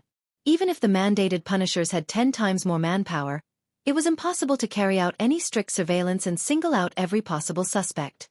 The next important step is to plan the operation to finish off the 2 artificial vampires without causing much of a stir. I'll have to consider a situation of an intense battle that's impossible to hide. Wait. Miss Magician had just mentioned that Lamino's travels has a beyonder power known as teleport. The problem is resolved. Emlyn heaved a sigh of relief and chuckled. I will keep that in mind. He had said that sentence very calmly and with great confidence, as though everything was in control. This fellow Emlyn was first stumped before feeling relieved. There's a 90% chance he recalled the traveler's door in Lamino's travels. If I hadn't obtained traveling, I definitely would have added the condition that no one is to touch that spellbook's page before the World Gehrman Sparrow. Klein scoffed silently without a word. To him, as there was only one traveler's door in Lamino's travels, he definitely needed to use creeping hunger for his return trip to the primitive island. In that case, he might as well exploit the glove as he needed to feed a death row convict to it. He didn't want to waste it. Anyways, I've warned you. Furs didn't speak further, wishing that everything would go smoothly for Mr. Moon. At that moment, Alger turned to look at Little Sunday. Are you still in the City of Silver? Yes, my recent mission is to acquaint myself with my powers and patrol the surrounding area, Derek replied honestly. Alger thought for a moment before saying, Has that shepherd elder not looked for you recently? No. Derek paused. The 6-member council seems to be busy with the former chief's mausoleum. As for what it is, I'm not privy to the information. Klein had heard Little Sun mention of the former chief of the City of Silver. It was said that he had built a mausoleum that reached deep underground before moving into it, and he hadn't appeared again. It was suspected that his attempt to switch to Sequence 3 of the Death Pathway had failed. I wonder what happened inside the mausoleum. My spiritual intuition tells me that there's danger involved. Before Klein spoke, he heard Alger say, Take note of this matter. To investigate the former chief's mausoleum at such a critical moment means that it's something important. It might bring you danger. Okay. Derek nodded strongly. I'll do my best to figure out the specifics. The exchange continued. As the members didn't encounter much this week, this segment quickly came to an end. The Tarot Club members began teaching the sun mysticism languages of the outside world as they learned about ancient myths from him. During this process, Audrey was a little disappointed and depressed. She had failed to buy anything or share anything this week, and her participation appeared lacking. Sigh. My life has been too quiet and stable. I have nothing to share. However, this is normal. As the daughter of one of the top 3 bankers in the kingdom, a daughter of Eastchester's Earl, if I were to frequently encounter Beyonder matters, experiencing alarming and exciting matters every week, that means that the present society and government structure is unable to maintain the order of the Beyonder world. It would definitely result in a fundamental change to everything. When I return to Backlund, my contact with the psychology alchemists will increase. I'll be able to change this situation. Audrey rapidly became optimistic, and she stood up and bade Mr. Fool farewell. Over the past half a year, she had read quite a number of useful books thanks to Susie. In terms of profundity and maturity, she was a lot better than before.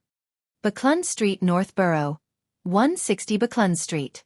After ending the Tarot Club, Klein walked to the attached balcony to his bedroom, and he looked at the surrounding environment which was filled with vegetation.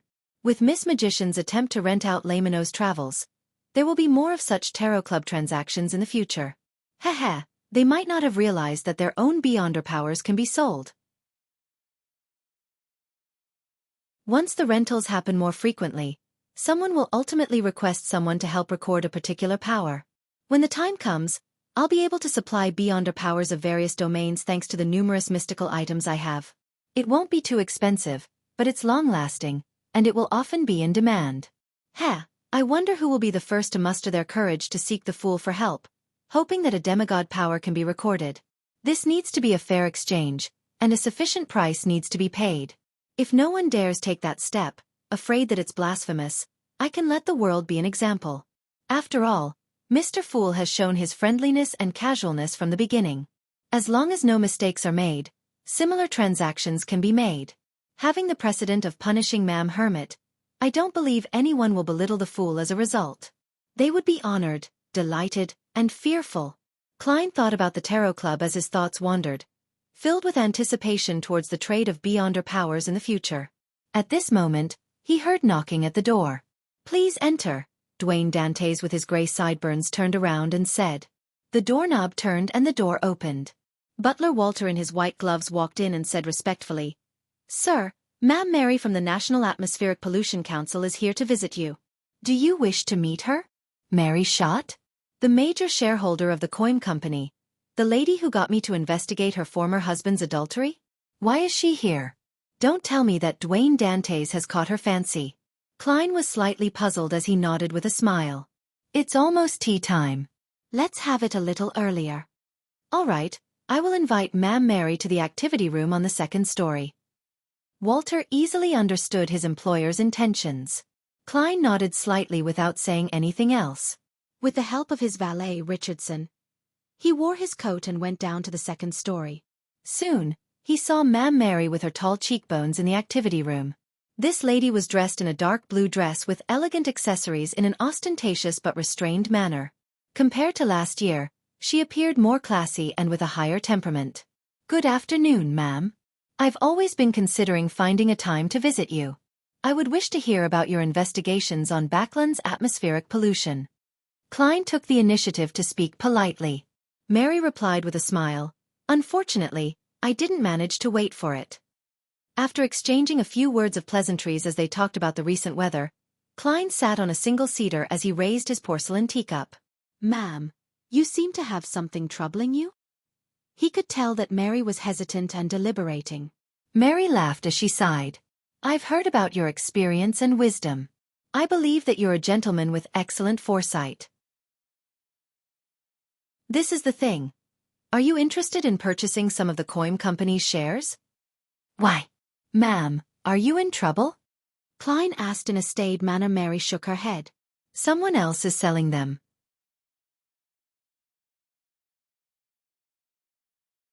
Chapter 794. Short-term investments someone else is selling? Klein ruminated over those words without immediately asking. After the servant placed the silver 3-layered tray down for high tea and left, he said with a smile, "Ma'am, why don't you purchase it yourself? Even a blind person knows that loan will place more attention on environmental pollution in the future. Therefore, the coin company, that deal with anthracite and high-quality charcoal, definitely has a promising future. It being worth £500,000 or even £1 million wouldn't be a fantasy. Of course, the premise is that the company's management can keep up with the corresponding expansion. In such a situation, the acquisition of shares in the coin company is definitely a profitable business. If I were you, I'd take it for myself, no matter how much debt I get myself into." Mary used 2 fingers to pick a cucumber sandwich from the bottom silver tray, took a tiny nibble, and slowly chewed before swallowing it down. With this as a buffer, she finally organized her words. Ever since the law to fix atmospheric pollution was passed, the coin company has been rapidly developing. The faces of the shareholders have begun changing. As you know, people who have their sights on money will often have good business sense. And behind them, there are usually some powerful figures at play. If I weren't a member of the National Atmospheric Pollution Council, and had used this to get to know quite a number of nobles and high-ranking government officials, I believe I wouldn't be able to withstand the pressure, and I would end up selling my shares at a relatively good price. I would then leave the stage with a considerably good profit. But even so, most of the shares will quickly concentrate, and I'll quickly lose my status as the highest shareholder, losing control over the company's direction. This is something I inherited from my father. I don't want it to become somebody else's toy. I wish for it to slowly develop into the biggest anthracite and high-quality supplier to Backland, or even all of the Lone Kingdom. Heh. It's not that I haven't tried other solutions. I've pledged my shares and sold my property, investing a large sum of my liquidity into it, absorbing 15% of the shares in secret, as well as requesting friends that I can trust to help. I've obtained a total of 10% of the shares, and together with the 20% I originally had, I hold 45% in total. The current situation is that a minor shareholder suddenly decided to liquidate his 3%, and my friends and I temporarily do not have the money to acquire it. This is a commercial war. This was a first for Klein, who is accustomed to dealing with Beyonders. He found it fresh but also unfamiliar. He similarly reached out his hand and selected a sandwich which had high-quality turkey at the bottom of the 3-layered tray. As he ate, he contemplated for about 10 seconds and said, "The shares that you acquire later can also be pledged, right? There won't be enough time. The other party has already provided an offer, and the transaction can be closed at any time," Mary said as she finished the food in her hand. Klein leaned back into his sofa in a relaxed manner. "Why did you come to me?" Upon hearing the question, Mary heaved a slight sigh of relief. "First, you must have brought quite a sizable amount of money to Backland. You wouldn't need to raise funds through different means. Second, you just came to Backland, so you aren't deeply involved with the other party or in other aspects. This also means that I'm not afraid that you would violate the terms of the agreement. Even if you choose to align with them, you'll have to consider if it's worth violating the law. Third, although we've only met once, I believe you are a very dignified and knowledgeable gentleman. Your praise is leaving me a little embarrassed. However, it also means that my acting performance as Dwayne Dantes is effective. At the very least, everyone knows that he's a middle-aged gentleman with foresight and competence, with plenty of money that he has nowhere to invest. Considering the original £16,493 and Miss Magician's £6,000, as well as the £48 provided by Mr. X, I have a total of £22,991 and 5 gold coins. Even if I deduct the £5,987 I owe Miss Messenger, I'll be considered a true tycoon. Many people with assets worth £100,000 might not have that much liquidity." Klein couldn't help but do account of his wealth as he asked with a smile, "Ma'am, what do you wish for me to do?" Mary sipped some tea and said eloquently, "Acquire the 3% shares. But before that, I'll sign 2 contracts with you. The first contract stipulates that I'll forcefully purchase the shares from you in 3 months and buy it at the highest price over this period of time. The corresponding tax will be shouldered by me. The second contract stipulates that we act in concert. In addition, I will make you a member of the board of directors for the coin company. You will enjoy the corresponding perks as you monitor the company's development. This will help you be integrated even better into high society." Sounds like a sure win. It's equivalent to me providing a loan, and Ma'am Mary will repay me with a certain amount of interest and social resources. And compared to a debt agreement, I'll be holding on to the shares of an excellent company. It's more secure. After all, we are considered strangers. Of course, that's under the premise that the coin company itself is all right. This is also why she's making me a director. Klein analyzed the conditions proposed by Ma'am Mary and slowly felt enticed by them. From his point of view, Dwayne Dantes needed some investments. Otherwise, he would appear suspicious. Then, selecting the kind of investment was a rather important problem since it had to be considered that Dwayne Dantes might have to give up everything and leave Backland because of his operation's failure or success. When the time comes, there's a chance to take away the money, but I can forget about the shares. This kind of investment, one that allows me to quickly recoup my investment, meets my requirements. I might even earn quite a bit. Klein contemplated for a moment before warmly smiling. Helping a lady resolve problems is something that I need to do. Ma'am Mary immediately felt relieved. Just as she was about to say something, she heard Dwayne Dantes' attractive voice continue. "However, I'm rather cautious in regards to any investments I make. I will hire a lawyer and an accounting team to investigate the coin company's situation. I'll try to reach a conclusion as quickly as possible, And if there aren't any problems, we can begin our cooperation. Aside from that, I will also do a divination. Klein silently added inwardly. Definitely. Ma'am Mary smiled and added, I'll bear the costs for such expenses. Klein didn't reject the offer as he nodded and said, How much would the 3% shares cost? The current valuation is £9,600, but the shareholder believes that the coin company has a promising future, so it can't be lower than £12,000. Mary gave him the exact details. Phew. Klein used a calm and relaxed manner to smile. That's still all right. Dwayne Dantes is indeed rich. Mary thought as she said, Dwayne, can I invite you to visit the coin company tomorrow? That's exactly what I wish for, Klein replied with a smile. At the same time, he couldn't help but think of something. His former landlord, Stellan Sammer's husband, was likely still a manager at Coin Company. Yet another familiar face, but it's not one for Dwayne Dantes. Klein felt wistful for some baffling reason. At 8 p.m., there were still crowds of people entering East Borough from the other streets.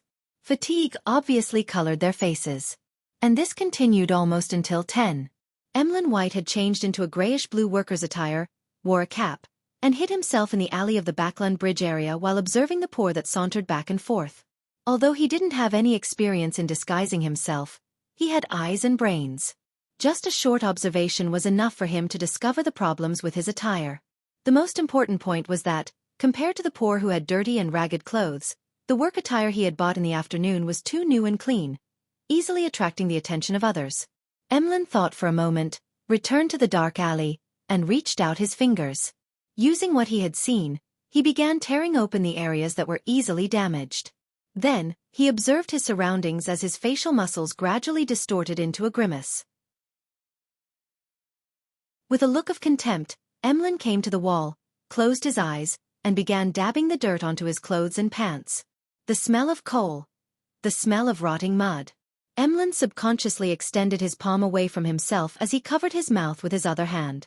He nearly vomited. At this moment, he realized that having an extraordinary sense of smell wasn't necessarily a good thing. After a few minutes of excruciating torture, Emlyn finally finished his disguise. Even his handsome face was stained with coal. With this disguise, he hunched his back and slipped into the crowd, quickly entering East Borough without garnering any attention. As he walked, Emlyn realized a problem. He wasn't familiar with the roads at all. He had no idea where Limestone Street or Beluga Whale Street was in East Borough, while most of the street signs had already been damaged. An assassination attempt really is a troublesome matter. Emlyn mumbled as he began asking around for directions. After nearly an hour of hard work, he finally arrived at Limestone Street. The streets were narrow, with the buildings on both sides leaning close to each other. Even in the day, it appeared dark. At night, it gave off a terrifying sense of creepiness and darkness. But to the sanguine, such an environment wasn't bad. The only problem was the dirt and messiness. After spraying a medicine that eliminated his scent, Emlyn walked into the condominium at Unit 6, went to the third story, and approached the public washroom with his nose pinched before standing outside the room of primordial moon believer, Argos. Emlyn cocked his ears to listen for a while before he stopped pinching his nose in puzzlement. He nearly fainted from the stench wafting over from the washroom. It took him a great bit of effort to focus his gaze on the room. His sense of smell told him that there wasn't anyone inside, nor were there any corpses. He moved away. Or he isn't back. Emlyn muttered silently in a daze. He never expected his hunt to be so unsuccessful. After reining in his emotions, Emlyn left the condominium and rushed to 19 Beluga Whale Street. This time, he was delighted to discover that someone was home. Gallus Kevin was home. At that moment, Emlyn caught the scent of another person. It was very identical to Argos's apartment at Limestone Street. 2 people. There are 2 people in the room. Argos isn't home because he came to Gallus Kevin. 2. Emlyn's expression suddenly froze. He wasn't worried if it was 1-on-1. But if it was 1 against 2, he was still a little fearful with Lamino's travels. After all, the 2 of them were artificial vampires with rather significant strength. Chapter 795. Patience. As a sanguine who liked to stay home, the number of battles Emlyn had involved himself in could be counted on one hand. Furthermore, He had never attempted fighting in the state of a numbers disadvantage. Be it his attack on the previous primordial moon believer, or resisting Bishop Utravsky from the Harvest Church, he basically had the numerical advantage in being the worst at one-on-one fights. Thinking back to the failure of his family of 3 attempting to defeat the half-giant bishop, Emlyn's expression turned livid as though he had recalled the torture he suffered back at the Harvest Church. As there weren't many residents living here, and with Gallus Kevin having sharp senses as an artificial vampire, he didn't dare stay outside the door for too long. He quickly walked past the area and walked to the end of the corridor and hid in the shadows. What should I do next? Emlyn leaned against random objects that blocked the crimson sunlight as his thoughts rapidly whirled in an attempt to find a solution with his pitiful amounts of experience. Gradually, the words which the hanged man had taught the sun surfaced in his mind. Patience is an important premise when dealing with many situations. Only by being able to curb your urges and irascibility will you be able to avoid danger to the greatest extent. At times, tolerance is very important. Tolerance. Emlyn nodded indiscernibly and knew what he needed to do. He planned on laying in ambush until Argos left. As this wasn't the artificial vampire's residence, it was certain that he would leave. When the time came, Emlyn could deal with a one-on-one situation. Patience, tolerance, waiting. Emlyn repeated these words inwardly, so as to resist the damage the surroundings were dealing to him. The air wafting through the first floor of the condominium was filled with the stench of piss, rotting moisture, the unflushed smell of feces, the odor of some of its residents, as well as all kinds of nauseating, unpleasant, and disgusting smells. Mixed together, they were like a poison that ate at Emlyn's senses. For the first time in his life, Emlyn wished that he could slice off his nose.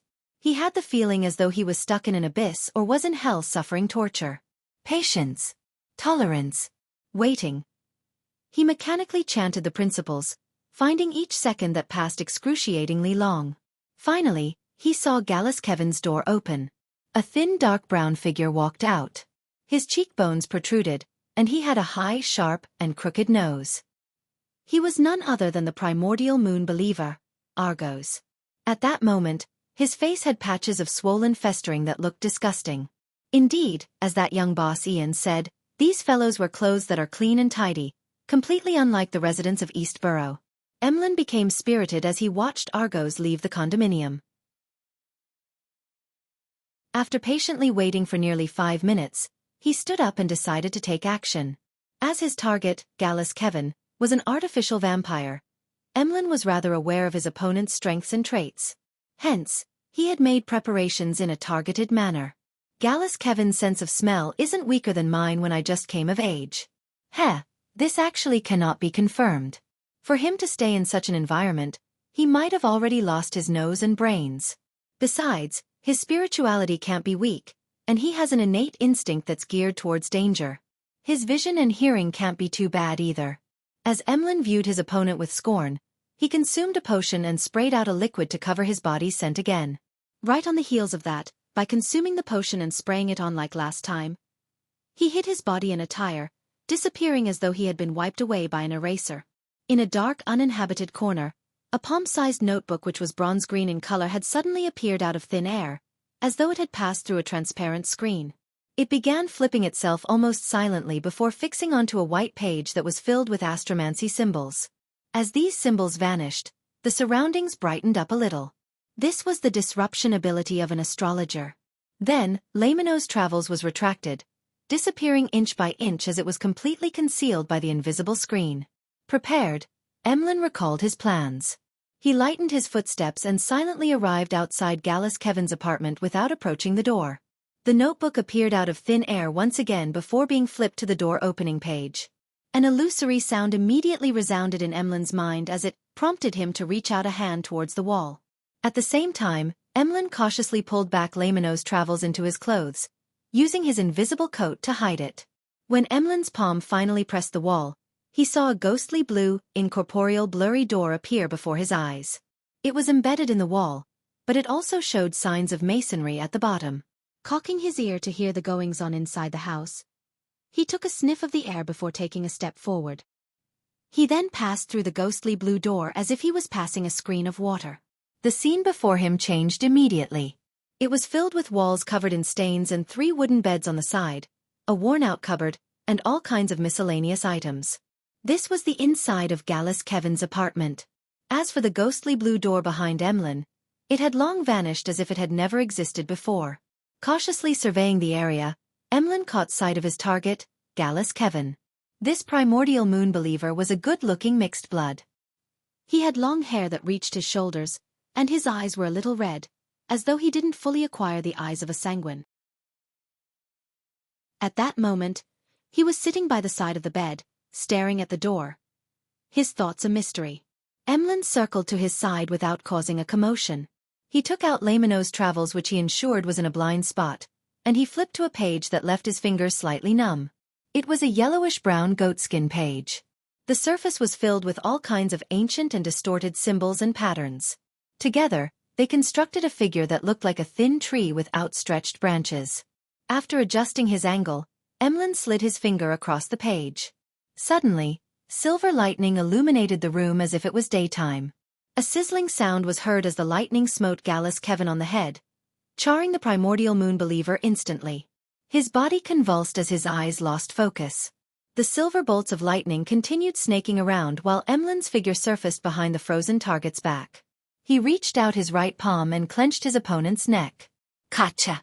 He calmly snapped Gallus Kevin's neck and yanked off his head and tossed the body away, eliminating the possibility of letting his opponent heal himself with his strong restorative powers. Pah!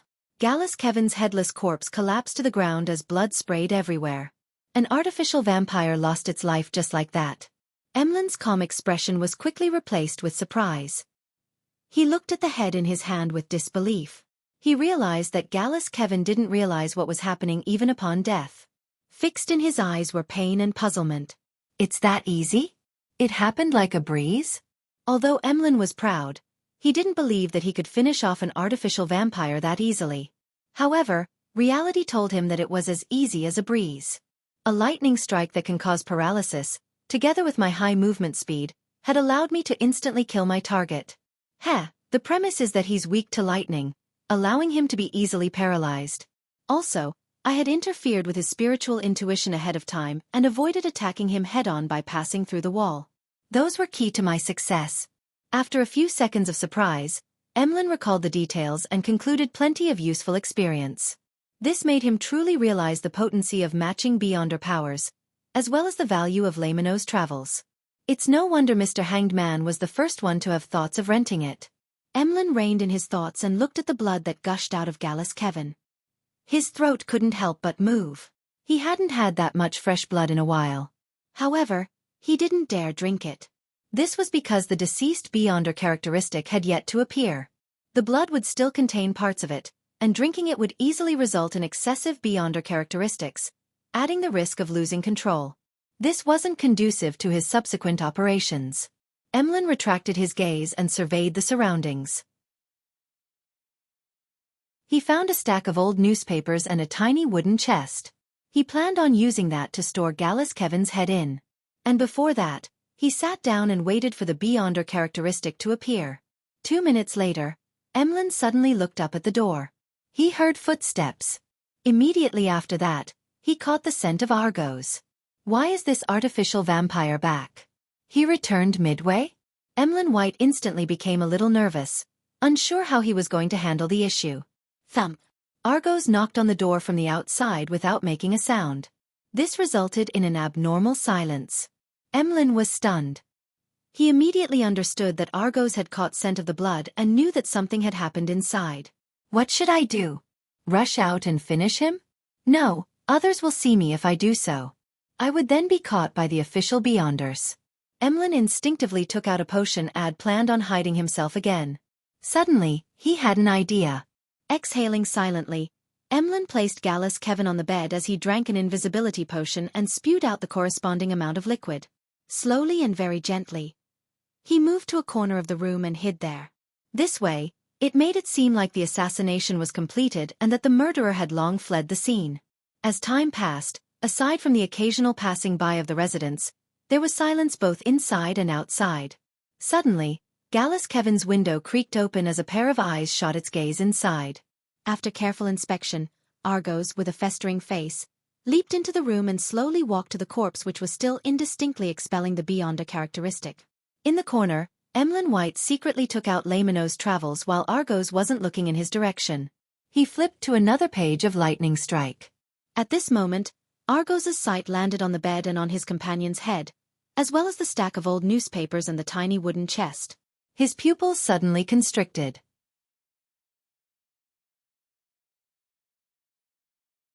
Chapter 796. Slowly becoming proficient, not good. Emlyn White traced Argos's gaze and realized that he had forgotten to deal with the old newspapers and the tiny wooden chest. Although they were part of the room, they were placed in different parts of the room. Now they were put together, making it appear rather odd. It was as though someone had wanted to do something with them before having to give up for the time being. Then why would there be a need to give up? Was the person alarmed by the knocking of the door? That means that the murderer hadn't left and is hiding in a particular corner of the room? Similar thoughts flashed in Argos's and Emlyn's mind at the same time. However, one of them was feeling perplexed, while the other was reverse inferring the other party's thoughts. No good. The two vampires reacted at the same time as Argos lunged to the side as he emitted thick black gases that resembled a bat's wing. As for Emlyn White, his finger quickly swiped across the opened Lamino's travels. Suddenly, a silver hue appeared, illuminating the room again. The lightning that branched out didn't hit Argos and ended up hitting the ground beside the bed. It broke up into countless thin bolts that snaked towards conductive materials. Here, the wing which Argos used thick black gases to create seemed to attract the lightning. It was pursued by the snaking lightning as they struck him, spreading across his body. Argos became numb for a second and crashed down to the ground before he could leap up. Emlyn hurriedly flipped through Lamino's travels and once again slid his finger across a lightning strike page. Although he didn't know why there were so many pages of lightning strike, with them taking up nearly half of the yellowish-brown goatskin, he was overjoyed that he could keep using them. The silver bolts of lightning crashed down, smiting Argos, causing his body to emit black smoke despite having just recovered from his numbed state. Failing to leap away, his body began to convulse uncontrollably. Seizing this opportunity, Emlyn White bent his knee and leaped forward with his feet, approaching Argos with afterimages trailing behind him. Then, he wrapped his right arm around Target's head, easily flashing behind him. Gotcha! Argos directly saw his back. His eyes filled with blood as the few festering parts on his face burst open as deep and illusory darkness poured out from inside. Emlyn had no idea what had happened. He slid backward instinctively as he kept changing his positioning. Argos didn't pursue him as his eyes lost their rationality. All that was left was pure malicious intent, madness, and clear blankness. He raised his hands and pressed them against his head before forcefully twisting it, allowing it to return to its normal orientation with a crisp crack. And around this artificial vampire, the darkness surged as though it wanted to devour everything. Then, Argos stretched his neck from side to side as his body swelled and oozed out disgusting pus. He had come to Gallus Kevin tonight because his body had shown signs of losing control. There was a need to discuss a solution. He returned midway because he suddenly came to a realization that perhaps the harsh environment had caused intense negative effects to him due to his extraordinary sense of smell and sensitivity, thus resulting in him having signs of losing control. And at that moment, he completely broke down with the shadow of death hanging over him. He had lost control. Emlyn White's heart palpitated when Argos swept his gaze across him. He felt that he had encountered trouble again as he couldn't help but curse the Primordial Moon's believers for often making themselves into monsters. He didn't immediately pray to Mr. Fool for two reasons. First, there wasn't any time as his opponent was about to launch an attack. Second, in a one-on-one situation, Emlyn believed that it wasn't too dangerous dealing with a Sequence 7 rampager. He made every second count by flipping through Lamino's travels quickly, letting it land on the page with lightning strike again. Pa! Thick, distorted bolts of silver lightning smote down heavily as it flailed its claws, striking the mutated Argos. At that moment, the lightning seemed to shatter the surging darkness, but it also seemed to be devoured by it. The two vanished at the same time, leaving behind Argos who had finally locked his sights onto Emlyn. This artificial vampire who had lost control produced afterimages as he pounced towards his target. Emlyn crouched down and rolled, dodging the lethal strike. At the same time, he reached his free right hand into his pocket and took out a metal bottle. Bam! As Argos quickly turned around, he instantly appeared near his enemy. Pa! Without any time to remove the cover, Emlyn clenched his fingers, pinching open a crack in the metal bottle. Then, he threw the bottle ahead, letting the pure and radiant liquid inside splatter towards the approaching Argos. This was sun water which he had concocted with his spirituality. It was extremely strong against vampires. This was the preparation that a potions professor had to do in advance. Ah! Being splashed by the liquid, Argos let out a blood-curdling scream. Wisps of black smoke billowed from his body as he lost his strength in midair. Bang! Although he collided with Emlyn, he failed to make him lose his balance. Emlyn tumbled twice but didn't suffer any actual damage. While tumbling, Emlyn ignored managing his injuries. He swatted his right hand which had made contact with a few drops of sun water and quickly flipped Lamino's travels. Pa! Another bolt of silver lightning smote down, causing Argos's tragic cries to come to an end. This vampire who had lost control had appeared to be suffering the radiance of the sun from a close distance, as he fell into a state of intense paralysis. Emlyn seized this opportunity and took out another bottle of sun water. He unscrewed the cap and poured it towards his opponent. This time, Argos didn't even manage to let out a cry. His body began to melt like wax. It was only then that Emlyn heaved a sigh of relief. He then conjured a thick black fog behind him, turning it into illusory bats the size of a palm as they swarmed towards his target. The black bats landed on Argos, enveloping him completely. Following that, they separated and flew back to Emlyn before vanishing. Argos's body had shrunk quite noticeably, and he finally couldn't hold out any longer. In his half-melted state, he slowly collapsed. Only then did Emlyn raise his right hand to check on the remnant pain. He saw that his palm and a few fingers had wounds that were corroding. However, the flesh inside was rapidly squirming as they healed themselves. It's over. I actually finished him. Emlyn retracted his gaze and looked at Argos's corpse in slight disbelief. Although this hunt had quite a few ups and downs, he hadn't encountered any real danger the entire time. This made him realize that the existence of the Tarot Club made him far stronger than he imagined. If Argos had checked Gallus Kevin's corpse first and not noticed the newspapers and wooden chest, he definitely would have figured out that I possess beyonder powers like lightning strike. He wouldn't have used Wings of Darkness while dodging and end up being hit by the lightning. But this way, he wouldn't have discovered any abnormalities and wouldn't have made any evasive maneuvers ahead of time. My lightning strike would have struck him directly and things would have been easier. Viewing it from this angle, no matter what happened, I would be able to kill him as long as I didn't make a mistake in my handling of matters. They're really weak. So I'm already this powerful. It's no wonder the ancestor made me join the Tarot Club. This is a gathering that prepares the various races for the impending apocalypse. It's of a much higher level than the other secret organizations. Emlyn tipped his chin up a little as he couldn't help but curl his lips. Following that, he heard footsteps outside, but no one dared to approach. Argos's scream must have alarmed the surrounding residents, but they wouldn't dare enter because they're afraid of trouble. However, someone will definitely report it to the police. I need to clear the scene as quickly as possible and leave. Emlyn retracted his gaze from the door and walked to Gallus Kevin's corpse. From the pooling blood, he picked up an item the size of a fist. It was completely red in color and resembled a heart. It was expanding and contracting slightly, and its surface was translucent. He could vaguely see a liquid flowing inside, and it was none other than the beyonder characteristic of a Sequence 7 vampire of the apothecary pathway. This is my trophy. Emlyn momentarily felt unaccustomed to it. After calming himself, he wrapped the beyonder characteristic in Gallus Kevin's head with the old newspapers and stuffed it into the wooden chest.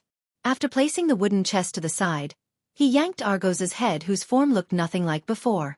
He then took out another bottle of medicine and scattered in every corner of the room. During this process, Emlyn wasn't flustered at all. It was as though he wasn't worried that the official beyonders in Eastborough would rush over. A few minutes later, he picked up Argos's mutated beyonder characteristic, glancing at its surface, which was nearly black in color, and the indistinct human-faced patterns. Behind him, a black gas was emanated. The black gas transformed into countless tiny bats again as they flew within the room. They combined with the potion liquid that had been sprayed earlier, forming a silent black flame that spread outwards. The black flames burned away the blood and corpse, as well as the traces of the lightning strikes. All that was left was a layer of sticky liquid that resembled asphalt covering the different objects in the room. Then, these liquid bodies turned into heavy black bats as they spiraled around Emlyn's body. Emlyn didn't have extravagant hopes that his actions could completely interfere in subsequent investigations. He only had one goal: to make the situation look okay. This made the police or official beyonders who took on the case write off the matter as something of little value. After a simple investigation, they would file it away and not pay any further attention to it. After doing all of this, Emlyn, with his cap and blackened face, surveyed the room. Following that, he bowed slightly at the crimson moon. Meanwhile, he flipped the pages of Lemano's travels and had it stop at teleportation. Emlyn's figure, along with the heavy bats, immediately turned transparent and formless as he vanished from the spot. After nearly 15 minutes, a few policemen from East Borough rushed in. They crashed through the door but didn't discover any residents or corpses. They yawned languidly and forced the onlooking residents to admit that they had been hallucinating, thus ending the investigation. This was the efficiency and style of the East Borough police. After leaving East Borough, Emlyn first headed home and hid Lemano's travels. Then, with his spoils, he headed straight for Odora's house in West Borough. He wanted to declare his victory and claim his reward. You're tuning in to the Xiaofan's Wuxia Tales YouTube channel. Don't forget to subscribe and join us on this journey to catch the most captivating stories.